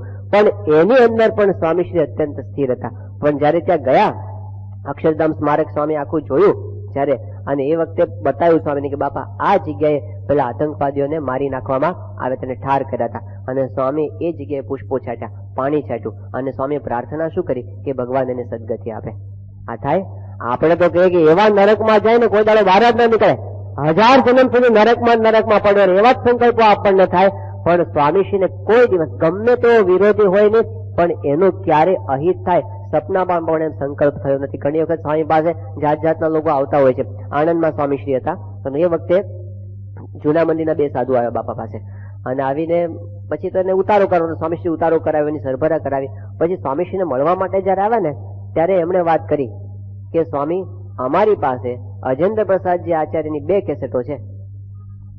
અને આજે વાત આમ શરૂ કરતા હતા ને સ્વામી કે ઉભા થાવ, અત્યારે બહાર નીકળી જાઓ, મંદિરની બહાર નીકળી જાઓ. સ્વામી કે કાઢી જ મૂક્યા, તિરસ્કાર કરીને કાઢી મૂક્યા, ઉભા જ ન રહેવા દીધા. હવે એ લોકોને એવું હતું કે આમાં સ્વામી આપણને રિસ્પોન્સ આપશે અને એની અંદર આપણે ભળીશું. સ્વામીને તો વિરોધી છે, સ્વામીનું આટલું વાટે છે તો બાપા ભળશે. પણ એની અંદર સ્વામી જરાય મચે કે અમને લેવા દીધી નહીં. તો આ સંતની અજાત શત્રુતા છે. જે બીજાને શત્રુ માનતા હોય પણ સ્વામી એની અંદર ક્યારે લેવાઈ જતા નથી. 1990ની સાલમાં સ્વામીશ્રી રાજસ્થાનમાં બિલાડામાં હતા અને એ વખતે સ્વામીશ્રીનો જે ઉતારો હતો આપણે ખબર બિલાડા અને માધવસિંહ દિવાન ને બધા આપણે બાપાના ખાસ અનન્ય આશ્રિત ભક્તો છે બધા, એમને ત્યાં બાપાનો ઉતારો હતો. અને ત્યાં સાંજના 5 વાગે સ્વામીશ્રી પેલા આસન કરતા હતા, યોગાસન. એ પૂરા થાય એ વખતે સ્વામીશ્રી રૂમમાં એકલા હતા, બીજું કોઈ સંતો હાજર નહોતા. અને હેતલ આપણો યુવક છે, અમદાવાદની અંદર સેવા કરે છે, 2 જ જણા. તે વખતે હેતલે સ્વામીને વાત કરી કે સ્વામી અત્યારે આ રૂમની અંદર મહારાજ બિરાજમાન છે, એટલે મહારાજની મૂર્તિ હતી ને ઠાકોરજીની, કે મહારાજ સાક્ષાત બિરાજમાન છે અને આપ સાક્ષાત બિરાજમાન છો, તો આ વખતે હું જે સંકલ્પ કરું એ સિદ્ધ થાય કે નહીં, આવું એમને કીધું. એટલે સ્વામી કે પેલા સંકલ્પ શું છે બોલ. એ કે ના એમ નહીં, મને તમે એટલું કહો કે સાક્ષાત ભગવાન એ બિરાજમાન છે તમે બિરાજમાન છો, તો હું જે સંકલ્પ કરું એ સિદ્ધ થાય કે નહીં. સ્વામી કે થાય તો ખરો જ ને, ભગવાન ને સંતો કલ્પ વૃક્ષ જેવા છે, જે સંકલ્પ કરો બધા એમના સન્નિધિની અંદર સિદ્ધ થાય. તો હેતલ કે હું સંકલ્પ કરું છું કે જે સંસ્થાએ તમારો ભયંકરમાં ભયંકર દ્રોહ અત્યાર સુધી કર્યો છે એ સંસ્થાનું ધનોત્પનો નીકળી જાય. હજી બોલા ના સ્વામી એકદમ ભાવ ફરી ગયા. સ્વામી કે અહીંયા આવો, એકદમ ગુસ્સે થઈ અહીંયા આવો, પડખે આવો, એટલે બળી જાય. સ્વામી કે ઠાકોરજીના પગ પકડાયા. સ્વામી કે હવે બોલ કે ફરી વાર જિંદગીમાં આવો સંકલ્પ નહીં કરું. એ કે પણ સ્વામી જે લોકો તમારો આટલો બધો દ્રોહ કરે છે, સ્વામી કે તું મહારાજને શું સમજે છે, એટલે પેલો કે મહારાજ તો પૂર્ણ પુરુષોત્તમ નારાયણ. સ્વામી કે એની મરજી વિના કઈ થાય કે ન થાય? સ્વામી કે બસ જે કાંઈ બ્રહ્માંડમાં થાય છે ને બધું એમની મરજીથી જ થાય છે. એમને જ્યાં સુધી ચલાવવું હશે ત્યાં સુધી ચલાવશે, નહીં ચલાવવું હોય ત્યારે નહીં ચલાવે, પણ આપણે કોઈ દિવસ કોઈનો અહિત થાય એવો સંકલ્પ કરવો નહીં. આ સ્વામીશ્રીની એક ધારી જીવન શૈલી છે, એક ધારી. હમણાંનો જ પ્રસંગ, ગયા વર્ષનો જ. સ્વામીશ્રીએ જયારે જેતપુર ગયા હતા ને એ વખતે સ્વામીશ્રી જેતપુરનું કેવું અપમાન તો ઘણા વર્ષો પહેલા થયું હતું, પણ એ વખતે સ્વામીશ્રી ગયા હતા તો બધા માટે દરવાજા ખુલ્લા. પ્રમુખ સામે એટલે ધડ દિન દરવાજા બંધ, કાઢી મૂકે ત્યાં જાઓ જતા રહો કઈ. અને સ્વામીશ્રીને રીતસર આમ કડવું કહેવાય અપમાન કરીને કાઢી મૂકે. બધા જ આમ ગુસ્સે થઈ ગયા તે વખતે સાથે વાત. સ્વામી એક શબ્દ બોલશો નહીં, આપણને ઠાકોરજીના નહીં સ્પર્શ તો થયો ને આપણે ભગવાનનો, એમ કરીને સ્વામી ત્યાંથી નીકળી ગયા. હવે જે સાધુએ સ્વામીનું અપમાન કર્યું ને, જે સાધુએ સ્વામીશ્રીનું અપમાન કર્યું હતું ને એ જ સાધુને પેલું થયું, શું કહેવાય, બ્રેઇન ટ્યુમર થયો. અને પોતે એક થયું હતું એટલે મગજની કઈ બીમારી હતી, કોમામાં જતા રહ્યા. એ સાધુની સારવાર સ્વામીશ્રી ક્યાં કરાવી ખબર છે? સુરતની આપણી હોસ્પિટલમાં. અને મહિના 2 મહિના સુધી હોસ્પિટલની અંદર રહે, આપણી જ હોસ્પિટલમાં. જે સ્વામીશ્રી સ્પેશિયલ VIP રૂમ જે રખાવે છે ને સૌથી ઉપર, એમાં સ્વામીશ્રી રખાવીને એની સારવાર છેક સુધી કરાવી. પેલાને તો ખબર નથી, એ તો કોમામાં છે, એ તો ભાનમાં નથી. પણ સ્વામીશ્રી કોમામાં ગયો છે એની સારવાર પોતાની હોસ્પિટલમાં સ્વામીશ્રીએ કરાવી પોતાના ખર્ચે.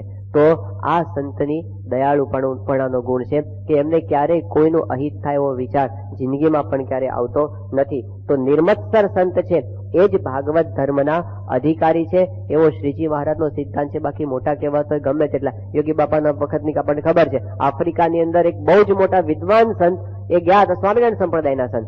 પણ એમના હાથમાં ઓટોગ્રાફ બુક આવી અને ઓટોગ્રાફ બુકમાં સહી કરતા પહેલા આગળના જોવા માંડ્યા. અને આગળમાં ક્રિકેટરના ફોટા હતા, એ ક્રિકેટરની સાઇન હતી, એમાં એને વાંધો નહોતો. ફિલ્મના એક્ટરના સાઇનમાં એમને વાંધો નહોતો. કોઈ નેતાની સાઇન હતી એમાં એને વાંધો નહોતો. યોગીજી મહારાજની સાઇન જોઈ ને કે આની ક્યાં છે, ફાડી નાખો બંડિયારો. હવે પેલો છોકરો હતો એને ખેંચી લીધો, આંચકી લીધો કે મારે તમારી સાઇન કરાવી નથી, તમે યોગીજી મહારાજને શું કામ ફાડો છો સાઇન? એ બાળક તો ત્યાંથી નીકળી ગયો. પણ સ્વામીને યોગી બાપા સાથે વાત કરી. યોગી બાપાને પછી પૂછે ને કે શું થયું તું? એવું કાંઈ નહીં. યોગી બાપા કે એમાં શું, ફાડી લેવા દેવી હતી ને, હું બીજી કરી આપત સાઇન, પણ એમની સાઇન તો તારી નોટમાં મળી જાત ને. તો આ નિર્મત્સરપણું છે જે આપણને એક ધારો ગુણાતીત પરંપરાની અંદર દેખાય છે, એની અંદર દેખાય. બીજું શું કે એમને અંતરથી હિત કરવાની ભાવના પાછી, એ બધાનું હિત કરવાનું. ઘણી વખત શું હોય છે, લોકો દેખાવ માટે હિત કરતા હોય છે, પબ્લિસિટી કમાવા માટે. ઘણી વખત નેતાઓને એવું હોય છે, આમ પબ્લિસિટી કમાવા માટે ઉભા રહી જાય અને આમ ફોટા પડાવી લે સારા સારા, એવું હોય છે. પણ સત્પુરુષના જીવનમાં અત્યંત શુદ્ધ ભાવ કે બધાનું સારું કરવું છે, જે એમના યોગની અંદર આવે છે. ભુજના ભૂકંપની અંદર આપણી સંસ્થાએ સેવા કરી તો કેટલાક ને એવું હોય છે પબ્લિસિટી કમાવા માટે. એવું નથી, એવું નથી. સ્વામીશ્રીની સામે જયારે આપણે જોઈએ ને તો જે રીતે સ્વામીમાં ઇન્વોલ્વ થયા હતા ને, દિવસ રાત સ્વામી એના વિચારો કરતા હતા. રોજ રાતના અડધો પોણો કલાક સુધી ફોન દ્વારા સ્વામી એક જણનો રિપોર્ટ લેતા હતા, એક વિભાગનો, રોજ, એક પણ દિવસ મિસ કર્યા વગર. અને વોકિંગ કરતા કરતા સ્વામી અડધો કલાક ઉભા રહી ગયા અને ત્યાં આગળ સૂચનાઓ બધી આપી છે. અને કેટલી નાની નાની બાબતની સૂચના સ્વામી એ વખતે ત્યાં આપી હતી. સ્વામીએ અટલાદરાથી ફોન કર્યો બોચાસણ, અને સંતોએ ઉપાડ્યો ફોન. સ્વામી કે આપણે પેલી ટ્રક મોકલવાની હતી ઘઉંની, એ મોકલી દીધી? એ કે હા બાપા મોકલી દીધી. સ્વામી કે ઘઉં સાફ કર્યા હતા? એટલે સામે બોલનાર હતા ને થોડા ઢીલા પડ્યા. અને સ્વામી તો અડધી સેકન્ડમાં ખબર પડી જાય, થોડાક મોડો જવાબ આપે ને તોય ખબર પડી જાય. સ્વામી કે મૂર્ખ જેવા છો, ભાન પડતી નથી, એટલી ખબર ન પડે કે ત્યાં આગળ મોકલવાનો હોય. સ્વામી કે ત્યાં ટાઈમ છે એ લોકોને સાફ કરવાના, હવે એમને જશે બધા, સાફ કર્યા વગરના ત્યાં આગળ વપરાશે, એની ચિંતા સ્વામીને હતી. હવે રાહતના રસોડામાં જે અનાજ વપરાવાનું છે એ સાફ કરેલું હોવું જોઈએ, એવી ચિંતા જો આટલી બધી સંસ્થાઓમાંથી કોઈ એક પુરુષે કર્યો હોય તો પ્રમુખ સ્વામી મહારાજ. એમને વિચાર આવ્યો કે આપણે આમાં તો આવું ચાલતું હોય ને, ધર્માદા બધું કેવું હોય બધું. મુંબઈની અંદર આપણી જો આઈ હોસ્પિટલ છે ને એની અંદર મીટિંગ થઈ, ત્યાં આગળ આપણે મંદિરની અંદર બધા કાર્યકર્તાઓની અને બધા ટ્રસ્ટીઓની અને બધા સંતોની. અને મીટિંગમાં એવું નક્કી કર્યું કે આપણે ગરીબ લોકો માટે હવે મફતમાં સારવાર આપવી. આ નિર્ણય લેવાય કે મીટિંગ પૂરી થઈ ગઈ. અને મીટિંગ પૂરી થઈ એ વખતે આપણે આપણા જે કિરણભાઈ દોશી છે ને એમને સ્વામીશ્રીને કીધું, સ્વામી કે તમારી તો બહુ મોટી કૃપા થઈ ગઈ, તો મુંબઈની અંદર આટલા બધા ખર્ચાળા ઓપરેશન થાય છે, એની અંદર તમારી એટલી બધી દયા થઈ ગઈ કે ગરીબોને સાવ મફતમાં તમે કરી આપ્યું. આવી વાત ચાલતી હતી, વખાણની વાત હતી ને. સ્વામી એને જોયે જ નહીં. સ્વામી બીજી વાત કરી. સ્વામી કે હવે તમારે ધ્યાન રાખવાનું. એટલે કે અમારે શું ધ્યાન રાખવાનું? સ્વામી કે મફતનું છે એટલે ઉલાળ્યો નહીં કરવાનો. સ્વામી કે આપણને કેવું હોય, આ તો મફતિયા છે, ક્યાં પૈસા આવે, એટલે કરો એમ જમે તેમ. સ્વામી કે એવું ન થવું જોઈએ. જેવી સારવાર પૈસા લઈને કરો છો ને એવી જ સારવાર ગરીબોની પૈસા લીધા વગર પણ થવી જોઈએ. આ શુદ્ધ ભાવ છે. જે એના યોગની અંદર આવે કે બહાર ના હોય પણ દરેકનું સારું કરવાની ભાવના એ એમને સતત રહ્યા કરે છે. 2000ની સાલમાં સ્વામીશ્રી પરદેશ હતા અને અહીંયા આગળ જે દુકાળ પડ્યો હતો આપણે, સ્વામીશ્રી સવારે 4 વાગે ઉઠી ગયા સવારે, અને 4 વાગે ઉઠીને સ્વામી ઊંઘ ના આવી અને પછી સ્વામીએ 5-6 પાનાનો ફેક્સ લખ્યો ઈશ્વરચરણ સ્વામી પર. હવારના પોરમાં ફેક્સ એમને ત્યાંથી કર્યો. સ્વામી કે મને આજે ઊંઘ ઉડી ગઈ. અને પછી સ્વામીએ લખ્યું કે ત્યાં આગળ આવી પરિસ્થિતિ છે તો બધા જ મોટા સંતો ભેગા થાવ, આપણે કેટલ કેમ ત્યાં આગળ કરવા છે એનું આયોજન કરો, અને ત્યાં આગળ આપણે બધાને અનાજ આપવું છે તો બધા મંદિરોમાં અનાજ બધું ભેગું કરો. આ બધી વાત કરી. હવે કેટલ કેમ્પની વાત આવે ને તો બધા અનુભવી સંતો હાથ જોડી રાખે, એ બાપા આપણે કરવું નથી. જ્ઞાની સ્વામી ગોંડલના એ કે સ્વામી આપણે આપી દેશું ઘાસ બીજાને, કેટલ કેમ્પમાં આપણે પડવું નથી. આપણને 87ની સાલનો અનુભવ છે અને એમાં બહુ માથાકૂટો હોય છે અને એમાં આપણે લાંબા થઈ જઈએ છીએ. સ્વામી કે ના, આપણે કરવું છે કરવું છે અને કરાયા બધાને કેટલ કેમ્પમાં જોડ્યા. પણ હવે કે ઢોર તો રહે છે ને બધી, પણ સ્વામી ચિંતા કેવી કરતા હોય છે. ઠંડી પડી, એ વર્ષે 2001માં સખત ઠંડી પડી હતી. સ્વામીશ્રીએ જ્ઞાની સ્વામીને ફોન કર્યો, શું કીધું ખબર છે કે ત્યાં આગળ ઢોર છે ને બહુ ટાઢમાં બિચારે હેરાન થતા હશે તો એ લોકો માટે તમે ગોદડીઓ કરાવો. આવો વિચાર કોઈ કરે? ઢોર માટે આવું હોય? સ્વામી કે એના માટે કરાવો, અને કરાવી એની પણ વ્યવસ્થા સ્વામીએ કરાવી. તો જીવ પ્રાણીમાં સંત પરમ હિતકારી જે કીધું છે ને, અત્યંત દયા, અત્યંત કરુણા, એ આપણને સત્પુરુષમાં દેખાય છે. ને સ્વામીશ્રીનું હૃદય બહુ જ આર્દ્ર છે.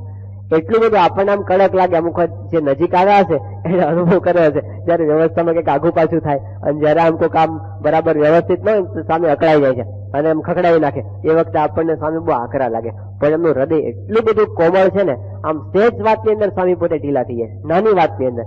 89ની સાલમાં ત્યાં બાળ મહોત્સવ થયો હતો વિદ્યાનગરની અંદર, અને એ વખતે બાળકોનો એક ડ્રામા હતો સંસ્કાર જ્યોત.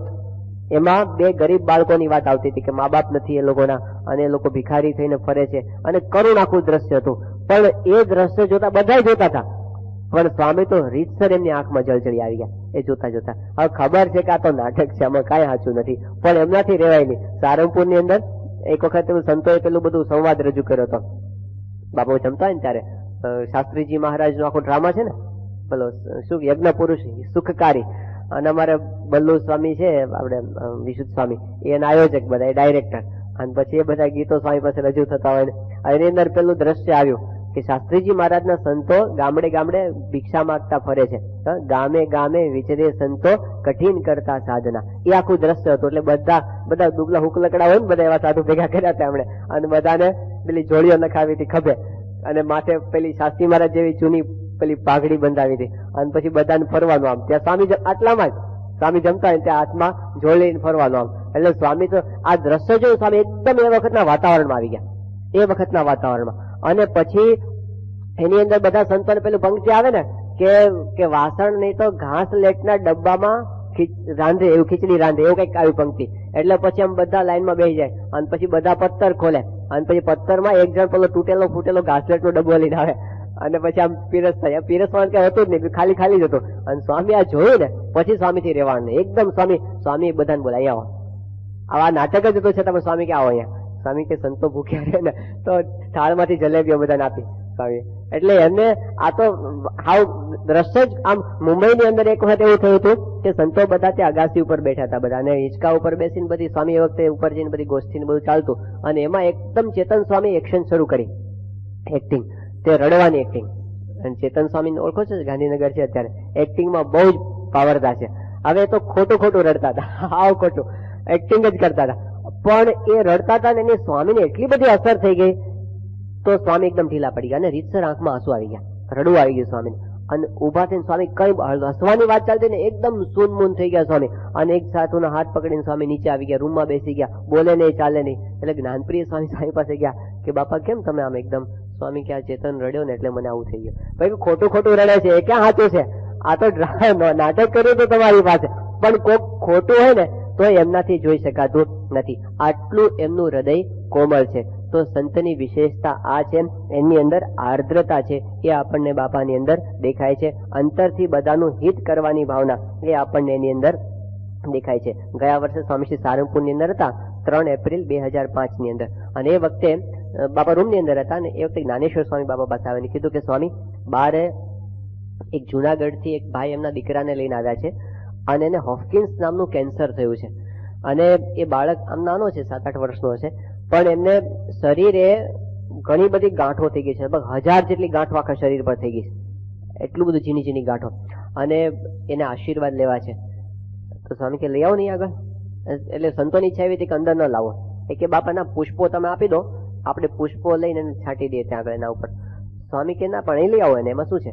સ્વામી કે બાપા આવું કેન્સર છે ને પછી આપણે અહીં રૂમની અંદર બધા એમને ક્યાં લાવવા અહીંયા? સ્વામી કે તો આપણે બહાર જઈએ. તો આપણે બહાર જઈએ. સત્સંગીનો છોકરો નથી હો, ગુણભાવી જ છે, પણ સ્વામીને આટલું બધું દુઃખ છે તો આપણે બહાર જઈએ. સ્વામી ઉભા થઈ, બપોરનો સમય હતો અને એપ્રિલ મહિનો અને આમ લૂ વરસે સખત, એની અંદર સ્વામી એસી માંથી બહાર આવ્યા અને બહાર આવીને સ્વામીએ બાળકને જોયો. સ્વામીએ બાળકને પહેલા તો વર્તમાન ધરાવ્યા, કંઠી પહેરાવી અને પછી એના આખા શરીરે સ્વામી પાણી છાંટ્યું બધે અને પ્રાર્થના કરતા જઈને પાણી છાંટતા જાય. પછી સ્વામીએ ધૂન કરી ઠાકોરજીને અને સ્વામીએ પછી આશીર્વાદ આપ્યા અને પછી કીધું કે અમે પ્રાર્થના કરીએ છીએ કે એને કોઈ જાતની પીડા ન થાય અને મહારાજ એને સુખીઓ કરી દે. એના પિતાશ્રીને પણ સ્વામીએ સાંત્વન આપ્યું અને આશીર્વાદ આપ્યા અને પછી સ્વામી અંદર જઈને બોલ્યા. સ્વામી કે એનું બિચારનું કલ્યાણ થઈ જાય ને આપણે બહાર જઈએ તો. એ સ્વામીની ભાવના હતી. હવે ગમે હોય એ કઈ વીઆઈપી નહોતો અને આનું કઈ છાપામાં આવવાનું નથી કે સ્વામી એક બાળકને આવા આશીર્વાદ આપ્યા, પણ એમને સતત એક ભાવના રહેતી હોય છે કે બધાનું હિત કર્યા કરું, હિત કર્યા કરું, હિત કર્યા કરવું.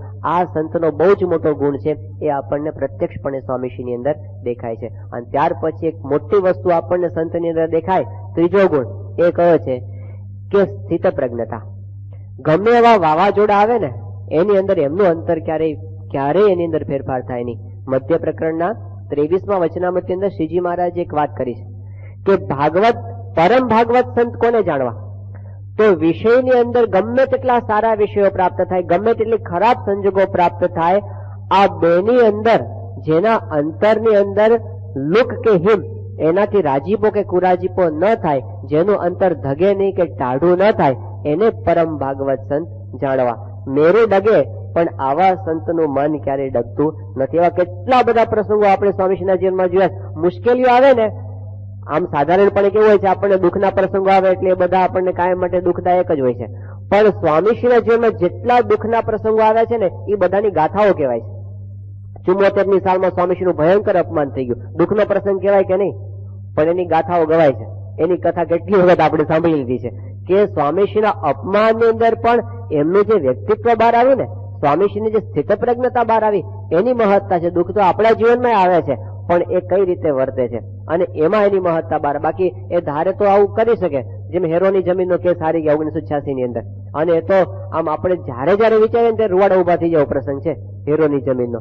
લંડનની અંદર કેટલા વર્ષોથી ત્યાંના હરિભક્તોની ઈચ્છા, અને સ્વામીશ્રીએ બધાને બળ આપ્યું હતું કે આપણે મંદિર કરવું છે અને જમીન તમે લઈ લો, અને બધાએ ખરડો કર્યો, મન મૂકીને બધાએ દાન આપ્યું અને એમાંથી સારા વિસ્તારની અંદર આપણે આટલી સરસ જમીન લીધી. જમીન લીધી ત્યારે ખબર હતી કે આ જમીન ઉપર પરમિશન અત્યારે નથી, બધાને ખબર હતી, પણ છતાંય સ્વામીશ્રીએ શું કીધું ખબર છે? સ્વામી કે ના, પરમિશન મળી જશે, જમીન લઈ લો.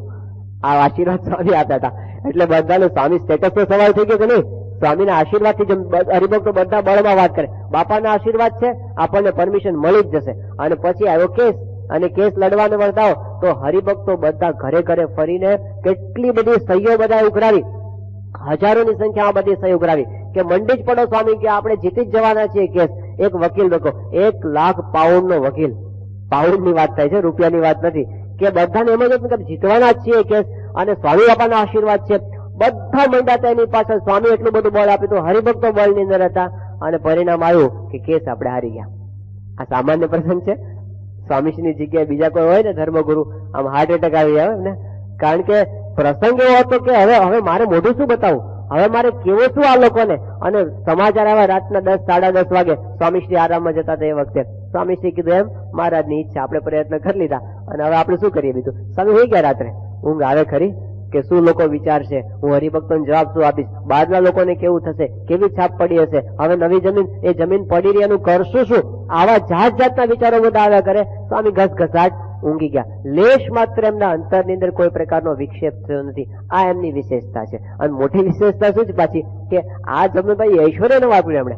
હવે ઐશ્વર્ય ન હોય ને વાપરે તો બરાબર છે, હોય ને ન વાપરવું કેટલું કઠણ છે, હોય ને ન વાપરવું. બાકી આપણે તો ઘણા વિચાર આવે કે આમ કરી નાખે તેના, હમણાં જો સ્વામી ઐશ્વર્ય આપે આટલા કામ કરી નાખીએ, હોય ને શું કરું છે એમની પાસે ઐશ્વર્ય. 1996 સાલમાં સ્વામીશ્રી ત્યાં સિડની ની અંદર હતા એ વખતનો પ્રસંગ છે કે આ બાજુ મિડલ ઇસ્ટ ની અંદર બહારીન ની અંદર આપણા એક નવા હરિભક્ત હતા લલિતભાઈ ભટ્ટ, બહારીન ની અંદર રહેતા હતા અને બહુ સારી કંપનીની અંદર એમની બહુ જ સારી એવી રીતે એમની જોબ હતું બધું અને વ્યવસાય પણ સુખી હતા બધી રીતે. હવે એને તો સત્સંગ નવો થયો તો હરિભક્તના કોન્ટેક્ટ થી એમને સત્સંગ થયો. સત્સંગની અંદર આવ્યા પછી એમને એક પણ વખત પ્રમુખ સ્વામી મહારાજના પ્રત્યક્ષ દર્શન નહોતા કર્યા, ફોટામાં જોયા હતા, વિડીયોમાં જોયા હતા, સ્વામીને પ્રત્યક્ષ એમને જોયા નહોતા. એમને પ્રશ્ન એવો થયો કે એ વખતે બહારીનનો કાયદો આખો બદલાણો અને એક સાથે લગભગ 20-25 હજાર જેટલા ઇન્ડિયનનો આખા વિઝા કેન્સલ થઈ ગયા અને એમાં એના વિઝા કેન્સલ થઈ ગયા હતા. તો એ માટે હવે શું કરવું પડે, હવે ત્યાં લોકો સેટ થયેલા, એના પત્નીને સારી નોકરી હતી, એની છોકરીને ભણવામાં સેટ થઈ ગયું હતું, ત્યાંથી બધું છોડીને દેશમાં આવી જવું એને પોસાય એમ હતું જ નહીં. એટલે એને પ્રયત્નો બધા ચાલુ કર્યા કે અમુક પ્રકારનું પોતે ટ્રાન્સફર કરે વિઝા તો ત્યાં આગળ રહેવાય એવું હતું. તો પોતે બહારનું મુખ્ય શહેર અજમાન શહેર છે, અજમાન ની અંદર પોતે જે લેબર ડિપાર્ટમેન્ટ હોય એની અંદર જઈને એમને આખી ફાઇલ પાસ કરવાની હતી. તો તે ઓફિસર પાસે જઈને ફાઇલ મૂકી આખી અને પેલા આખી ફાઇલ જોઈ અને એમાં જે અગત્યના કાગળ હતા એ જ નહોતા, એ મળે નહોતા એને. એટલે પેલા તો ધડ દઈને ફાઇલ પછાડી કે આ ન થાય, ફરી વાર આવતા જ નહીં મારી પાસે, કાઢી જ મૂક્યા ત્યાંથી. અને હવે તો કોઈ આરો જ નહોતો. એ વખતે કોઈ કીધું બાપાને ફોન કરો ને, અને સ્વામી બાપાને ફોન કર્યો, બાપા આવી પરિસ્થિતિ છે અને હવે શું કરશું કઈ ખબર પડતી નથી, બધું આધાર વગરના થઈ ગયા છે. સ્વામી શ્રી કે અમે મહારાજને પ્રાર્થના કરી છે, તમે હવે જજો ફરી વાર અને કાયદેસર આપણે થાય એ કરવું છે, કરશે મહારાજ. અને પેલાને વિશ્વાસ આવી ગયો બાપાના વચનમાં. ફરી વાર એની એ ફાઇલ લઈને એની ઓફિસર પાસે જવાનું હિંમત હાલે, ગયા એ જ ઓફિસર પાસે અને પેલા આવું ફાઇલ મૂકી ઓફિસર પાસે અને પેલો જોઈને મોઢું બગાડતો હતો કે આની અંદર આ નથી. હવે એ વખતે આ જાગ્રત અવસ્થાની વાત છે, સપનાની વાત નથી. જાગ્રત અવસ્થામાં ત્યાં પ્રમુખ સાહેબ મહારાજે દર્શન આપ્યા મૂર્તિમાન પેલા ઓફિસરની પાછળ ત્યાં આવી અને સ્વામીએ પેલા ઓફિસરનો હાથ પકડ્યો. આ બધું જોયે સામે દેખાય છે અને હાથ પકડીને સ્વામીએ સ્ટેમ્પ મરાવ્યો, એના હાથે સહી કરાવી અને પેલાને તો ખબર જ નહીં ઓફિસરને કે શું થાય છે, એને સહી કરી નાખી, ફાઇલ આપી દીધી. પેલા 50 દિનાર ફી લેવાની હોય એ સાંભળ્યું નહીં એને, એ બધું કે ઓકે તમે જાઓ બધા, નીકળી ગયા ત્યાં આગળ. સ્વામી અદ્રશ્ય થઈ ગયા ત્યાં આગળ. એક હરિભક્તનો પ્રસંગ સ્વામીએ સાચવો. હવે સ્વામી એના માટે આટલું કર્યું, આમ હાથ પકડીને સહી કરાવી, તે ત્યાં હેરોમાં કરાવ્યો હોત તો કોઈની સાઇન કરાવી દીધી હોત તો ન કરી શકત. એની પાસે સત્તા તો બધી જ છે, ઐશ્વર્ય આટલું બધું છે. હવે ખબર છે કે પાછું ઐશ્વર્ય નહીં વાપરું લોકોને ખરાબ લાગવાનું, એને પડી જ નથી કઈ. એ પોતે કેટલા નિર્લેપ હશે, કેટલા અસંગી હશે, કેટલા નિર્વાસનિક હશે કે લોકો માન આપે અપમાન આપે, મને માનશે નહીં માનશે એવી કોઈ જાતની ચિંતા એમના અંતરની અંદર હોતી નથી. આ સત્પુરુષની બહુ જ મોટી વિશેષતા છે જે આપણને અનેક પ્રસંગો સ્વામી બાપાની અંદર આપણને દેખાય છે. બાયપાસ સર્જરીનો સ્વામીનો પ્રસંગ જો દુઃખનો પ્રસંગ કહેવાય, પણ બાયપાસ સર્જરીના પ્રસંગોની તો ગાથાઓ કહેવાય એમ છે. કેટલા માટેના સાધન બની ગયા છે. એવી રીતે સ્વામીશ્રીએ વર્થી બતાવ્યું છે જે પ્રસંગોમાં બધા જ નાથી પાસ થઈ જાય. આમ બધા થાય કે શું થશે એવા સંજોગો હોય. 1977-78 સાલનો પ્રસંગ છે. સ્વામીશ્રી ત્યાં ગરડા પધારેલા અને એ વખતે એક બહુ મોટો પ્રકરણ થયું હતું જૂના સંપ્રદાયની અંદર કે જૂના સંપ્રદાયના એક હરિભગત મણિભાઈ ત્યાંના કરમસદના હતા, એનું ખૂન થઈ ગયું હતું. મણિભાઈ ખૂનનો કેસ આખો ચાલ્યો હતો, આમાંથી જૂના બધા હરિભક્તોને ખબર છે. અને એની અંદર એ ખૂનનો આખો આરોપ પ્રમુખ સ્વામી મહારાજ પર નાખવાની આખી તજવીજ ચાલતી હતી, એનું આખું ષડયંત્ર ચાલતું હતું કે બીજી બધી રીતે તો આપણે સ્વામીને પાછા નથી પાડી શકતા, પણ આ જો નાખી દે એની માથે તો બધું એક ઝાટકે બધું પૂરું થઈ જાય, એવું આખું ષડયંત્ર ચાલતું હતું. અને એમાં એવું બન્યું કે વાતાવરણ બહુ ટેન્શન વાળું હતું, કારણ કે આપણી સંસ્થામાં આપણને ખબર તો આવું બધું ચાલે છે. હવે એ જો થઈ જાય તો બધાને સ્વામી બાપા પર કઈ થાય તો બધાને કેવું લાગે. સ્વામી ત્યાં જુનાગઢ જૂના મંદિરે દર્શન કરવા ગયા હતા અને એ વખતે જીપ આવી, ઇન્સ્પેક્ટર આવ્યો ત્યાં આગળ અને ઇન્સ્પેક્ટરના હાથમાં વોરંટ, અને વોરંટ કોના નામનું? પ્રમુખ સ્વામી મહારાજના નામનું વોરંટ લઈને આવ્યો. આમ સામે દેખાય એવી રીતે કે લાવો તમને પકડીને જેલમાં જવાના. હવે કલ્પના કરો કે સ્વામી એક વખત ખોટા એકવાર જેલમાં જાય, એક વખત જવું પડે તોય એ કેટલી નામોશી વાળો પ્રસંગ કહેવાય. એ આવીને ઉભો રહે કે તમને પકડી જવાના છે, હાથમાં જ હતું વોરંટ. બધા સંતો આજે બધા એટલા સ્તબ્ધ થઈ ગયા, શું કરવું કોઈને કઈ ખબર ન પડે. સ્વામીશ્રી અડધી સેકન્ડમાં નિર્ણય લીધો. સ્વામી કે એ પેલા ઇન્સ્પેક્ટર કે મારી ગાડીમાં બેસી જાઓ જીપમાં. સ્વામી કે તમે પેલા અમારા મંદિર આવો, આપણે ત્યાં જઈને બેસીએ છીએ. પણ કે ના તમે અમારી જીપમાં આવો. સ્વામી કે અમે અમારી ગાડીમાં આવે જીપ લઈને તમે પાછળ આવો. એકદમ સ્વસ્થ હતા સ્વામી. અને પછી સ્વામી જયારે ગાડી આવી, હવે શું થશે કોઈને કાંઈ ખબર હતી નહીં. આ 5 મિનિટ પછી શું થશે, સ્વામીને પકડી જશે એવું આખું વાતાવરણ હતું. એવા સંજોગોમાં સ્વામી ત્યાં મંદિરે ગાડીમાંથી ઉતર્યા અને ઉતરીને ઉતારા બાજુ જતા હતા. પેલું ઇન્સ્પેક્ટર પાછળ પાછળ આવે છે અને એમાં એક હરિભક્તને સ્વામી ઉભેલા જોયા. અને સ્વામી કે, એમ બીજલ ક્યારે આવ્યો હતું? જે સ્વામી કીધા સ્વામીને. અને એ વખતે ત્યાં આગળ ભક્તિ તને સ્વામી ઉભા હતા. સ્વામી ભક્તિ તને સ્વામી કે, હરિભગત ને ઓળખો છો? એ કે, ના સ્વામી, આને તો હું નથી ઓળખતો. સ્વામી કે, આ બીજલ હરિજન છે, આ આપણો હરિભગત છે. સ્વામી કે, હજી નથી ઓળખતા તમે? બાપ કે, જયારે યોગી બાપા ત્યાં જુનાગઢ ની અંદર ગયા હતા અને એ વખતે આ બીજલ ત્યાં જુનાગઢ ગિરનારની પરિક્રમા કરવા આવ્યો હતો અને ત્યાં યોગી બાપાનો ભેટો થઈ ગયો અને એ વખતે યોગી બાપાએ વર્તમાન ધરાવીને સત્સંગ કર્યો. એ છે આ સ્વામી કે, આને જમાડીને મોકલજો. હવે વિચાર કરો, જે વખતે આવું ટેન્શન ચાલે છે, કોઈને આટલો વિચાર આવે, બીજું કઈ દેખાય જ નહીં. અને પછી તો બધું થયું, બાપા અંદર કીજીને બેઠા અને પછી તો વિવેક સાગર સાહેબ બધા હતા. ગુજરાતના એ વખતના મુખ્યમંત્રી બાબુભાઈ જસભાઈ પટેલ કઈ હતા અને એમને ફોન કર્યો અને બધું 5 મિનિટમાં થાળે પડી ગયું. વોરંટ ખોટું હતું. ગૃહમંત્રીને તપાસ કરી, વોરંટ નકલી હતું અને નકલી વોરંટ લઈને પણ એક વખત તો સ્વામીને જેલમાં બેહાડ દેવા એવું એ લોકોના મનમાં હતું. અને આ બધું બધું ઇન્સ્પેક્ટર સામે બેઠો ને એ જોયા ને કે ગૃહમંત્રીને ફોન થાય છે, મુખ્યમંત્રીને, એટલે એ તો આમ ધ્રુજે. પછી સ્વામી એને આશ્વાસન આપ્યું કે વાંધો નહીં, હવે તમે જમીન જજો. પછી એને પણ સ્વામી શ્રીએ જમાડીને ઇન્સ્પેક્ટરને મોકલ્યા. પણ આવા સંજોગોમાં જયારે 5 મિનિટ વોરંટ ખોટું હોય તો પછી ખબર પડી, પેલું કઈ નક્કી નહોતું કે આ ખોટું છે.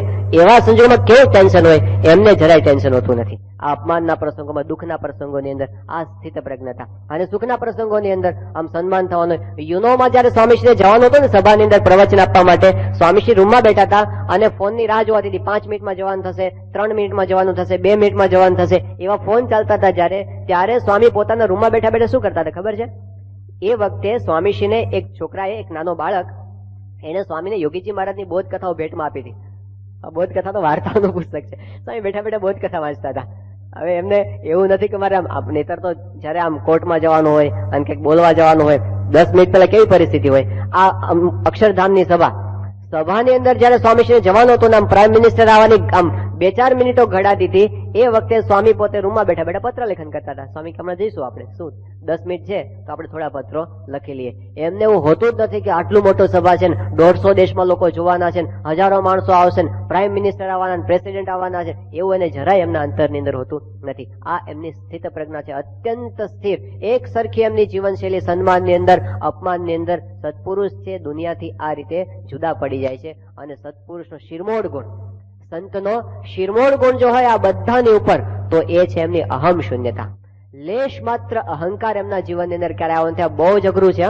શ્રીજી મહારાજે વાત કરી જેતલપુરના પહેલા વચનામૃતની અંદર, મહારાજ કે જયારે માણસને કોઈ ન માનતો હોય ને ત્યારે એનું જુદી રીતનું વર્તન હોય, અને 100 માણસ માનવા માંડે ને એટલે ફરી જાય.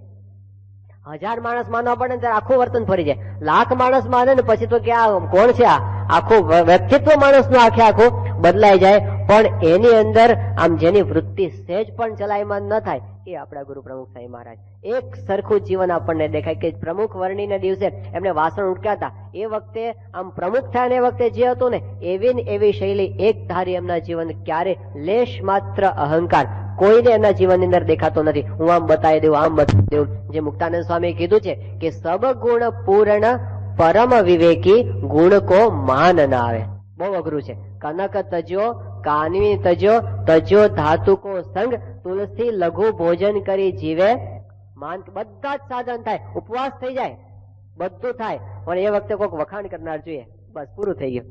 મોટા મોટા લેખકોએ પણ આવી વાત કરી છે કે શેક્સપિયર જેવો કહી દેતો કે તમે જાજુ કાંઈ નહીં, પણ તમે we are living on the wages of precipice, કે તમે જાજુ નહીં પણ તમે અમને થોડા વખાણ કરશો ને અમારે રૂપિયાની પણ જરૂર નથી. માર્ક ટ્વેને કીધું, હું અઠવાડિયા સુધી ખાધા વિના રહું, તમે જો મારા વખાણ કરો ને તો.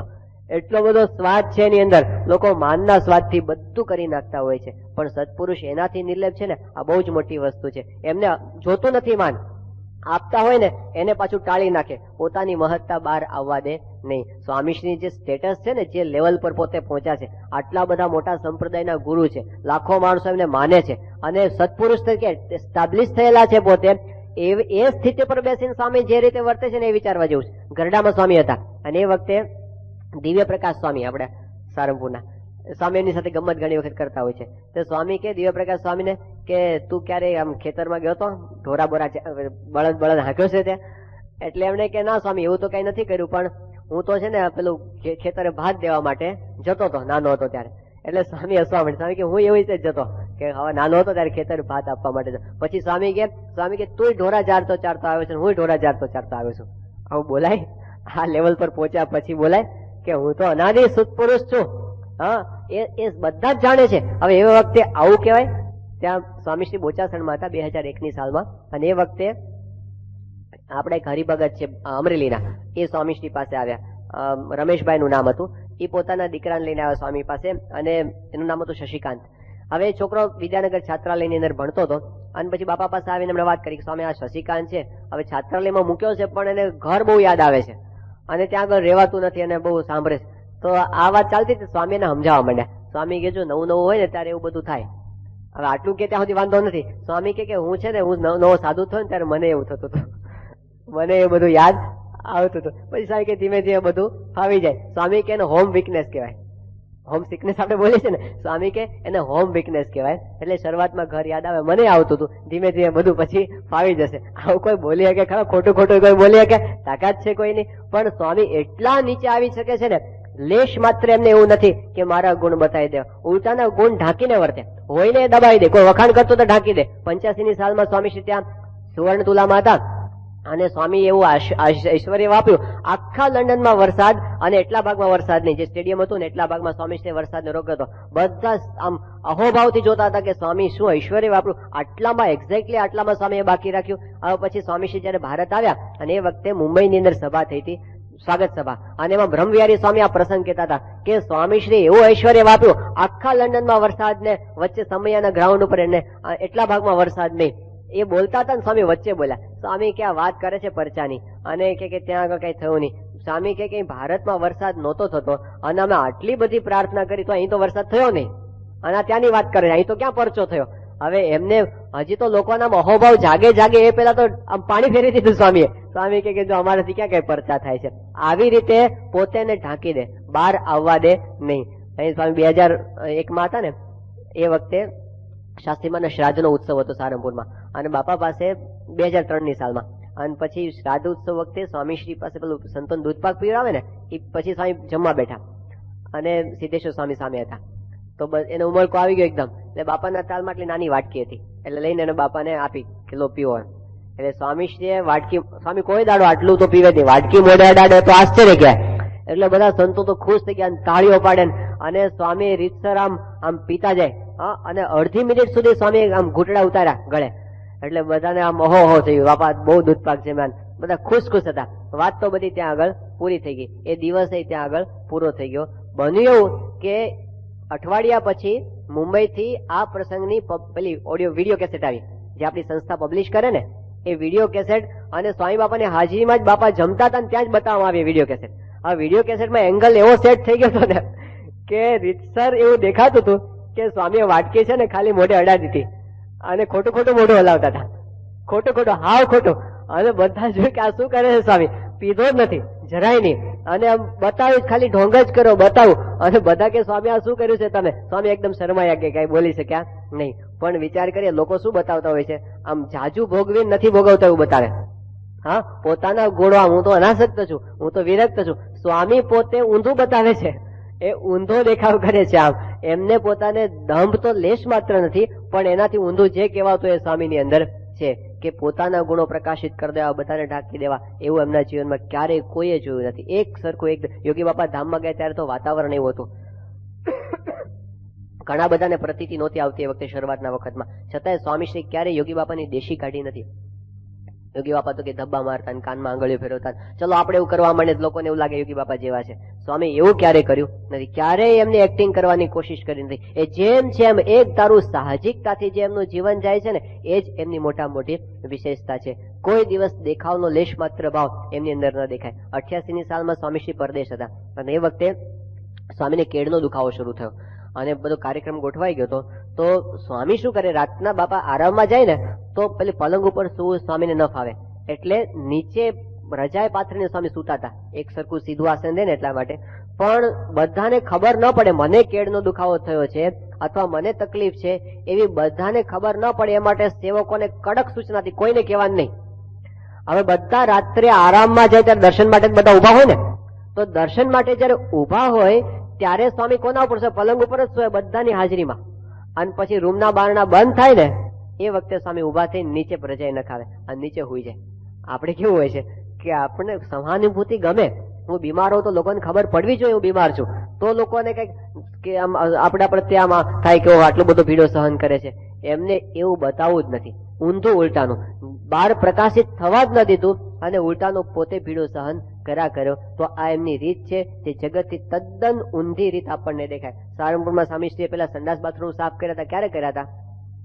જળજીણીને બીજે દિવસે બપોરે જયારે બધા સુઈ ગયા હતા ને એ વખતે સ્વામી એકલા સંડાસ બાથરૂમ ત્યાં સાફ કરતા હતા. એ તો પેલા ધર્મજીવન સ્વામી એ જાગી ગયા અને પછી શોધવા નીકળ્યા ત્યારે ખબર પડી કે સ્વામી જો ધર્મજીવન સ્વામી વખતે ત્યાં ન ગયા હોત તો આ પ્રસંગ ઇતિહાસમાં નોંધાયો ન હોત. અને એવું બન્યું હશે, ઘણા પ્રસંગો સ્વામીએ કરી લીધો હશે પણ કોઈ નોંધનાર નહીં હોય, કોઈ જોયું નહીં હોય, તો એ બહાર નહીં આવ્યું હોય. પણ એમને એવું ક્યારેય છે જ નહીં કે હું આ કરું છું તેની નોંધ થાય, આ વસ્તુ બહાર આવે. તો કાયમ પોતે ગુણને ઢાંકીને દબાવીને પોતે વર્તતા રહે છે. આ આપણાથી તદ્દન 180 ડિગ્રી ઓપોઝિટ સાઈડમાં આપણને સત્પુરુષનું જીવન આખું દેખાય છે. અને એ અહમ શૂન્યતાનો અનુભવ એના સંબંધમાં જે કોઈ ને બધાને એક સરખો થાય છે. બહારના લોકો આવે, બુદ્ધિશાળી લોકો આવે, પહેલી જ નજરે એમને સ્પર્શી જાય છે સ્વામીની અહમ શૂન્યતા. ત્યાં 1985 ની અંદર જે આપણો ઉત્સવ થયો હતો એ વખતે રાયપુરના આત્માનંદ સ્વામી આવ્યા હતા. રામકૃષ્ણ મઠના પોતે રાયપુરના હેડ, અત્યારે તો પોતે એનું અવસાન થઈ ગયું. પણ એ વખતે જયારે પોતે આવ્યા હતા અને ત્યાં આગળ આખો સમય જોયો, બાપાને પણ મળ્યા. પછી એને જયારે બેસાડવામાં આવ્યા, ઇન્સ્ટન્ટ ઇન્ટરવ્યુ લેવાનો હતો. એમને અગાઉથી જાણ નહોતી કરી તમારો ઇન્ટરવ્યુ લેવાનો છે, પણ તાત્કાલિક ઇન્ટરવ્યુ. અને સીધો જ પહેલો જ પ્રશ્ન પૂછી નાખ્યો. હમણાં આનંદ સ્વરૂપ સ્વામી ઇન્ટરવ્યુ લેતા પહેલો જ પ્રશ્ન પૂછ્યો કે પ્રમુખ સ્વામી વિશે તમારો અભિપ્રાય શું છે? આ પ્રશ્ન પૂછો ને, પ્રશ્ન સાંભળતા હવે એકદમ આપણે વિડીયોમાં જોઈએ છે, ઓહો નીકળી ગયા નથી કે ઓહો કે વેરી હમ્બલ મેન. પહેલો જ વિચાર એનો વિષય હતો એ કે અત્યંત વિનમ્ર પુરુષ છે. અને પછી પોતે બોલ્યા કે very very spiritually high, at the same time he is very very calm. અને બધાને પોતે પ્રવૃત્ત કરી શકે છે અને પોતે એકદમ સ્થિર રહી શકે છે. મારા જીવનમાં હું સૌથી વધુ પ્રભાવશાળી વ્યક્તિઓને મળ્યો એમાંના એક આ પ્રમુખ સ્વામી મહારાજ છે. તો એક જ નજરમાં લોકોને પ્રભાવ પડે છે. એમની અહમ એની અંદર બિલકુલ નથી. ડોક્ટર કુરિયન, બુદ્ધિશાળી માણસોની અંદર આમ નંબર આપવો હોય તો ગુજરાતના આમ આંગળીને વેઢે ગળે એની અંદર નંબર આવે એવા બુદ્ધિશાળી ડોક્ટર કુરિયન, આખા ગુજરાતમાં શ્વેત ક્રાંતિ કરનાર. પણ એ વખતે જયારે સ્વામીને મળવા માટે આવ્યા હતા કોઈને માથું ન નમાવે. ઇન્દિરા ગાંધી જયારે ચીફ પ્રાઇમ મિનિસ્ટર હતા એ વખતે પણ એનું કયું ન માને એવા આ ડોક્ટર કુરિયન પણ સ્વામી પાસે આવ્યા નમી પડ્યા છે. એનાથી આનાથી વિવેક સાગર સ્વામી જયારે એમનો પરિચય આપતા હતા નીકળી ગયા પછી કે બાપાના જીવનમાં અહંકાર ક્યારેય દેખાતો નથી. એ કે તમારે કહેવાની જરૂર જ નથી. સ્વામી બાપાની આંખો બતાવે છે કે એની અંદર લેશ માત્ર અહંકાર નથી. ડોક્ટર કુરિયનને જે અનુભવ થયો એ જ અનુભવ બિલ ક્લિન્ટનને થયો. એને કોણ કહી આવ્યું? એ જ અનુભવ જયારે પોતે ગાંધીનગરમાં મળ્યા એમણે કીધું કે માયામીની અંદર હું ગયા વર્ષે પ્રમુખ સ્વામીને મળ્યો હતો, એમની આંખોમાં મને જોવા મળ્યું હતું કે આ પુરુષની અંદર એવી વિનમ્રતા છે કે કોઈને ક્યારેય દબાવીને પોતે આગળ આવ્યા નથી. એની એ પોતે બીજાને આગળ કરીને હંમેશા રાજી રહેતા શીખ્યા છે. એવો જ અનુભવ ડેવિડ ફ્રોલીને થયો. વામદેવ શાસ્ત્રી જે પોતે હિન્દુ ધર્મના બહુ જ પ્રખર પ્રવર્તક છે અને આમ પોતે પ્રતિપાદક છે, ધોળિયા છે, પોતે અમેરિકન છે, પણ એને હિન્દુ ધર્મને એને અતિશય અસ્મિતા છે. એ જયારે આવ્યા હતા 95 ની અંદર ત્યારે સ્વામીશ્રીને સભાની અંદર બાપા બોલી લીધું. પછી એમણે બ્રહ્મવિહારી સ્વામીને વાત કરી. એમણે કીધું કે સ્વામીશ્રી શું બોલ્યા એ મને કાંઈ સમજાણું નથી, પણ મને એટલું સ્પષ્ટપણે દેખાયું કે સ્વામી બાપા જે બોલે છે એમાં એ પોતે ઉપર બેઠા છે અને બીજા નીચે બેઠા છે એવો લેશ માત્ર ભાવ એની અંદર મને દેખાયો નહીં. મને એવું જ લાગ્યું કે હંમેશા એ બધાને પ્રેમ કરતા શીખ્યા છે. આ અનુભવ એને પણ થયો. મિહિર બોઝ જે બહુ જ પાવરફુલ પત્રકાર છે લંડનના, 1995 ની અંદર જયારે લંડન ની અંદર આખો ઉત્સવ થયો મંદિર મહોત્સવ, અને એ વખતે એટલો બધો એનો પ્રભાવ પડ્યો હતો કે બધા મીડિયા વાળા સામેથી સ્વામી કે વગર નાણે જગ જાણે એવું થયું છે.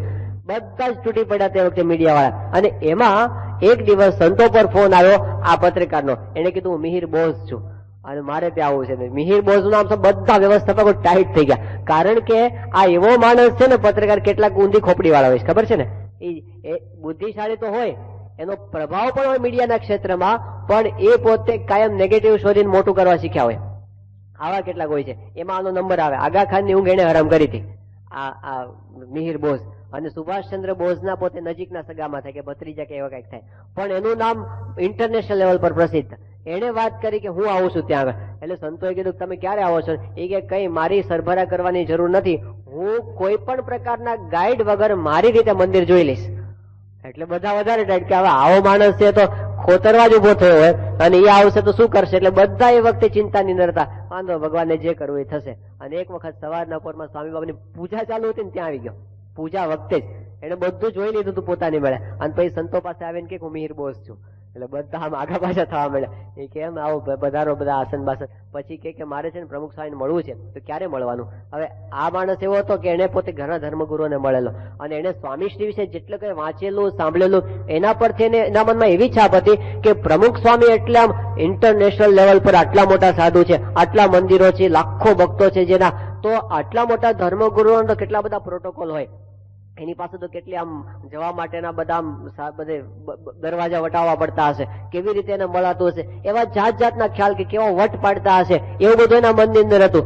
આ તૈયારી કરીને પોતે આવ્યા હતા. અને એમાં એને પોતે વાત કરી મારે પ્રમુખ સાહેબ મળવાનું છે, મારે શું પ્રોટોકોલ હોય છે, ક્યારે મારે મળવાનું છે. એ કે ઉભા રહો સ્વામીને પૂછી લઈએ. તો બાપા જયારે પેલું પૂજા પછી નીકળતા હતા ને, ફોયરમાં જ પસાર થતા હતા, ઉતારા તરફ જતા હતા. અને એ વખતે બાપાને પૂછ્યું સ્વામી આ પત્રકાર આવ્યા છે અને આપને મળવાનું છે, તો એ ક્યારે મળે અને શું એને એટલે ક્યારે આપને મળવા માટેનું રાખીએ? સ્વામી કે અત્યારે. અત્યારે કીધું ને પેલા આંચકો લાગ્યો. અત્યારે આ રસ્તા ઉપર કોઈ પ્રોટોકોલ નહીં, મને અહીં બેઠા બેઠા. એટલે અડધું તો એને ત્યાં આગળ જ સમાધાન થઈ ગયું. એ સ્વામી પાસે આવ્યા અને બાપાને એને એક બે પ્રશ્નો પૂછ્યા અને સ્વામી શ્રી એના ફટ જવાબ આપ્યા. અને પછી તો એને જે પૂછવાનું તો બીજું કઈ સાંભળ્યું જ નહીં અને પગે લાગ્યો અને સ્વામી આશીર્વાદ આપ્યા. સ્વામી નીકળી ગયા. પણ એના હૃદય પર જે પ્રભાવ પડ્યો ને આ પ્રસંગનો, એ પોતે બોલ્યા જ કરે. એટલે સંતો ને કઈ સાંભળે જ નહીં. એ કે shockingly simple, unbelievably simple, deep touching simplicity. કે મને આઘાત લાગે ને એટલી હદે સ્વામી સાદા છે. આટલું તને ધાર્યું જ નહોતું. શોકિંગલી સિમ્પલ, અનબિલિવેબલી સિમ્પલ, તમે માની ન શકો એ કક્ષાએ આ પુરુષ સાદા છે. અને કીધું ડીપ ટચિંગ સિમ્પ્લિસિટી. મારા હૃદયના ઊંડાણ સુધી બાપાની આ સાદા સરળતા છે સ્પર્શી ગઈ છે. અને પછી એને વાત કરી કે હું તો બંગાળનો માણસ છું, રામકૃષ્ણ પરમહંસ વિશે મેં ઘણું બધું વાંચ્યું, એના મને બહુ જ આદર છે મને, પણ મેં રામકૃષ્ણ પરમહંસના દર્શન કર્યા નહોતા. આજે મને પ્રત્યક્ષ રામકૃષ્ણ પરમહંસના દર્શન થઈ ગયા પહેલી જ મુલાકાત.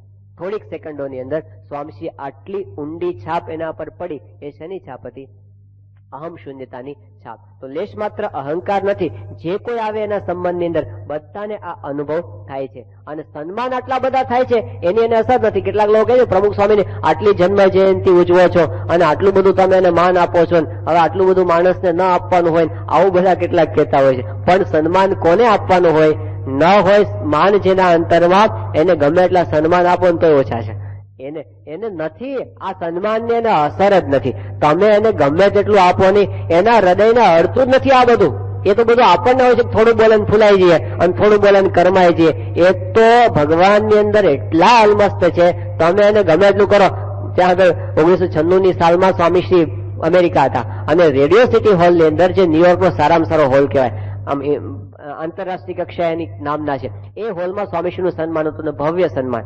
આમ એટલું મોટું આયોજન હતું, અમેરિકાની ધરતી પર કોઈ ધર્મગુરુ નહીં થયો ભારતના, એટલું મોટું સન્માન સ્વામીશ્રીનું રાખ્યું હતું અને આયોજન પણ બહુ સારું હતું. તો એમાં એવું આખું આયોજન હતું, કોઈને ખબર ન હોય, સભામાં તો બધા બેઠા હોય, સ્ટેજ પર નૃત્ય ચાલતું હોય અને અચાનક સ્વામીશ્રીનું આસન આમ બેઝમેન્ટમાંથી ઉપર આવે, સ્વામી નીચે બેઠા હોય, નૃત્ય ચાલુ એની વચ્ચે, અને આમ 30 ફૂટ ઉપર સ્વામીનું આસન આવે નીચેથી, અને બધા છક થઈ ગયા. એ વખતે ફટાકડા ફૂટતા, આતશબાજી સ્ટેજ ઉપર થાય અને એટલું અદભુત વાતાવરણ હતું. વિવેક સાગર સ્વામીએ તો સ્વામીના મોટા મોટા સન્માનો જોયા છે, એની આંખમાં પાણી આવી ગયા.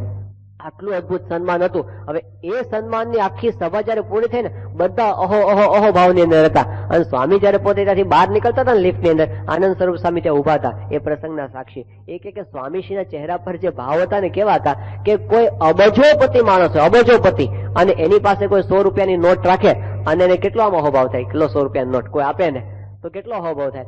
એવું સ્વામીને હતું કે મને તમે સન્માન હું આપી, શું આપી દીધું? એ શું, એમને કઈ અડતું જ નથી. એ એટલા પોતે અંદરથી ભરેલા છે ને કે બહારથી તમે ગમે એટલું આપો ને, એનાથી પોતે કઈ છલકાઈ જાય એવા નથી. આ સત્પુરુષની મહાનતા છે. મોટા મોટા સન્માનોની અંદર એમની સ્થિરતા બધાએ જોઈ છે. અને છતાંય સન્માનની અંદર પાછું એને હોતું જ નથી કે મારું થાય છે, એ મોટી વિશેષતા. ભરૂચ જન્મ જયંતિની અંદર 1989 સાલમાં સ્વામીશ્રી જન્મ જયંતિમાં હતા અને એ વખતનો મોટો ફોટોગ્રાફ પણ ઘણા બધા જો સત્સંગ આલ્બમની અંદર ફોટોગ્રાફ છે.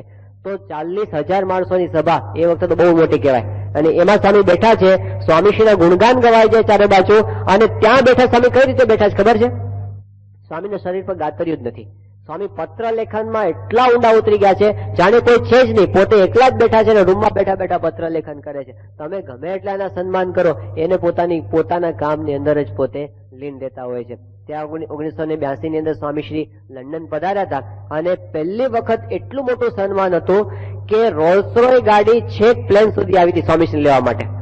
જે બહુ જ મોટા મહાનુભાવોને મળે ને એવું સન્માન લંડનની ધરતી પર એરપોર્ટ પર છેક પ્લેન સુધી રોલ્સ રોય ગાડી આવી. એ વખતે પેલા ન્યૂઝ નહોતા અને સ્વામી નીચે ઉતરી અને સીધા ગાડીમાં જ બેસવાનું હતું. આગળ સ્વામી ગાડીમાં બેઠા પેલા ડ્રાઈવરની બાજુમાં અને પાછળ બે સંતો બેઠા અને સીએમ કાકા બેઠા અને પછી ગાડી બહાર લઈ જવાની હતી. હવે ગાડીના દરવાજા બંધ થયા એ વખતે એટલે ડ્રાઈવર હતા હરિભક્ત ગાડી ચલાવતા હતા એ મૂંઝાતા હતા એટલા માટે કે એરપોર્ટની બહાર ગાડી લઈ જવાનો સ્પેશિયલ રૂટ હોય. એ ગમે ત્યાંથી ન લઈ જાય તો પ્લેનના રનવે ને બધું આડું આવતું હોય એટલે એને સ્પેશિયલ રૂટ માટે એક જણો એનો ગાઈડ હોય બતાવનારો. એ ગાઈડને ગાડીમાં બેસાડવાનો હતો પણ ગાડીમાં બેસવાની જગ્યા રહી નહોતી. પાછળની 3 સીટ ફૂલ થઈ ગઈ, આગળ તો સ્વામી બેઠા હતા અને ગાઈડ બહાર ઉભો તો ધોળ્યો સ્વામીના દરવાજા પાસે. આ બધું એ અવઢવતી 2-3 સેકન્ડની જ હતી. આમ શું કરવું મૂંઝાતા હતા. સ્વામીશ્રી તો આમ જોયું ને આમ જોયું એટલે બધું પામી ગયા એક જ સેકન્ડમાં. સ્વામી કોઈને કાંઈ કીધું નહીં, ફટ દઈને પોતાનો દરવાજો સ્વામી ખોલી નાખ્યો. પેલાનો હાથ પકડ્યો ધોળિયાનો સ્વામી, એને ખેંચી અને સ્વામી એને પોતાની સીટ પર બેસાડી દીધો એ ગાઈડને. અને સ્વામી ક્યાં બેઠા? 2 સીટની વચ્ચે ગિયર બોક્સ ઉપર. બહાર એના બેન્ડ વાજા વાગે છે, સન્માન થાય છે, જય થાય છે. એ જેની જય બોલાતી હતી ને સ્વામી ગિયર બોક્સ પર બેઠા બેઠા બહાર આવ્યા. આ થઈ શકે? આમ એટલો બધો સ્તબ્ધ હોય ને માણસ સન્માન વખતે આમ હલે નહીં. હા, વરરાજાને એક દિવસ તો પોતે કેવો હોય છે, આમ પોતાના બૂટની વાદરી છોડે જાતે નહીં. આ એક દિવસ તો આપણે આમ બરાબર આમ સન્માન ભોગવવાનું છે ને. આમ પાણી પીવો તો મોઢું લૂછનારો બીજો હોય બાજુમાં. એક દાડો એવું સન્માન છે ને પણ એમને એવું છે જ નહીં કે આ મારું સન્માન થાય છે. કેનેડા પાર્લામેન્ટમાં સન્માન વખતે સ્વામીશ્રી પોતે નીકળ્યા ઉતારેથી અને છેક સુધી સ્વામી પત્ર વાંચન કરે. પત્ર વાંચન કોનું? આપણે જમરાન, જાળીલાલ, તાજપુર ને તરખાના હરિભક્તોનું જે બધું એ જ બધા ત્યાં ભોગ્યા હોય તે સ્વામી પત્ર વાંચન ચાલુ હતું. પેલું કેનેડા પાર્લામેન્ટનું ભવન આવી ગયું, ગાડી ઉભી રહી ગઈ અને સ્વામીનું પત્ર વાંચન ચાલુ છે. સ્વામીની સ્ટાઇલ કેવી છે? વાંચતા હોય સ્વામી એક પગમાં ચપ્પલ ના હોય, એક પગમાં પહેર્યું હોય. એક તો મોજડી પહેરતા હતા સ્વામી, એક પગમાં મોજડી હતી ને એક પગમાં મોજડી નથી અને સ્વામી વાંચતા હતા. હવે એ વખતે ત્યાં સ્વામીને કીધું નિર્ભય સ્વામી કે સ્વામી આવી ગયું આ મકાન. એટલે સ્વામી આમ જોયું કે આવી ગયું છે એટલે સ્વામી ચશ્મા કાઢીને મૂક્યા, કાગળ મૂક્યો, બારણું ખોલ્યું અને સ્વામી હાલવા માંડ્યા. 3 ડગલા ચાલ્યા પછી ધ્યાન ગયું સેવક સંતનું કે સ્વામી એક પગમાં મોજડી જ નથી, સીધા હાલવા માંડ્યા. હવે આવું ક્યારે બને ખરું? કોકના લગ્નમાં ગયા હોય ને તો કેટલી વખત ચેક કરે કે ભાઈ વિસ્ત્રી બરાબર છે ને, મેચિંગ બરાબર. મેચિંગમાં 15 મિનિટ કાઢે કે આમ આની સાથે આ જ હોવું છે, આની સાથે આવું હોવું છે. એમને આ પોતાનું સન્માન થાય છે અને એ બધાએ અનુભવ કર્યો કે જયારે આમ પાર્લામેન્ટની અંદર જાહેરાત થઈ કે પ્રમુખ સ્વામી મહારાજને આપણે વિનંતી કરી કે દર્શન દેવા માટે ઉભા થાય અને સ્વામીને કહેવામાં સ્વામી ઉભા થવાનું છે. આમ સ્વામી ઉભા ના થયા. સ્વામી કે નથી થવાનું, કે બાપા જાહેરાત થી ઉભા થવાનું. સ્વામી કે નિર્ભય સ્વામી તમે પેલા ઉભા થાવ, તમારા હાથમાં ઠાકોરજી છે, આ ઠાકોરજીનું સન્માન છે, આપણું સન્માન નથી. જો પેલામાં ભૂલી ગયા, આમાં નથી ભૂલ્યા. પેલામાં ભૂલી ગયા, આમાં ભૂલી જઈએ. આપણે ભગવાન યાદ ના હો સન્માન ઉભા થઈ જાઓ અને વાહ વાહ તાળીઓ પાડી લો બધા. પણ એ વખતે પોતે ઉભા ના થાય. એ વખતે એમને ઠાકોરજી યાદ આવ્યા. પણ જયારે હાલવાનું હતું ત્યારે સ્વામીશ્રી 93ની સાલમાં ત્યાં હતા ને કલકત્તા જન્મ જયંતિ ઉજવાઈ હતી. પછી સ્વામી 12 દિવસ સુધી ત્યાં રોકાયા હતા એક હરિભક્તને ઘરે. એનો 12મા માળે ઉપર પેલો ઉતારો હતો, ગુરુભાઈ ભક્ત હતા. પછી સ્વામીશ્રીએ પોતાને એ વખતે એક દિવસ સાંજના સમયે જન્મ જયંતિ પછીના દિવસોમાં એ આપણે જે બિરલા ગ્રુપ છે ને એના ઘરે સ્વામીશ્રીનું એક સન્માન સભા રાખી હતી અને 300-400 જેટલા ટોપ લેવલના ઉદ્યોગપતિઓ ભેગા થવાના હતા. સ્વામીશ્રીને અગાઉથી બ્રીફ કરેલું, સ્વામી આ મોટા મોટા ઉદ્યોગપતિઓ છે ને બહુ અગત્યની સભા છે એવું બધું સ્વામીને કીધું હતું. સ્વામી કે હા બરાબર જવાનું છે આપણે. અને સાંજના સમય સ્વામી નીકળ્યા 5:30-6 વાગે અને જયારે ઉપરથી લિફ્ટમાં સ્વામી નીચે ઉતર્યા 12મા માળેથી નીચે ઉતરીને સ્વામી પછી ગાડીમાં બેઠા. ગાડી પછી બહાર નીકળી, દરવાજાની બહાર નીકળીને આમ આગળ ગઈ થોડી ત્યારે ખબર પડી કે સ્વામીને મોઢામાં ચોખ્ઠા જ નથી. હવે આવું બને ખરું? સ્વામી પાસે કેટલી વખત વાત થઈ ગઈ છે કે સ્વામી તમે ચોખ્ઠા પહેરો છો ને ત્યારે 10 વર્ષ તમારી ઉંમર ઓછી થઈ જાય ખબર છે. અને ચોખ્ઠા વગર તો સ્વામી કેવા લાગે બાબા? આપણે દર્શન કર્યા છે.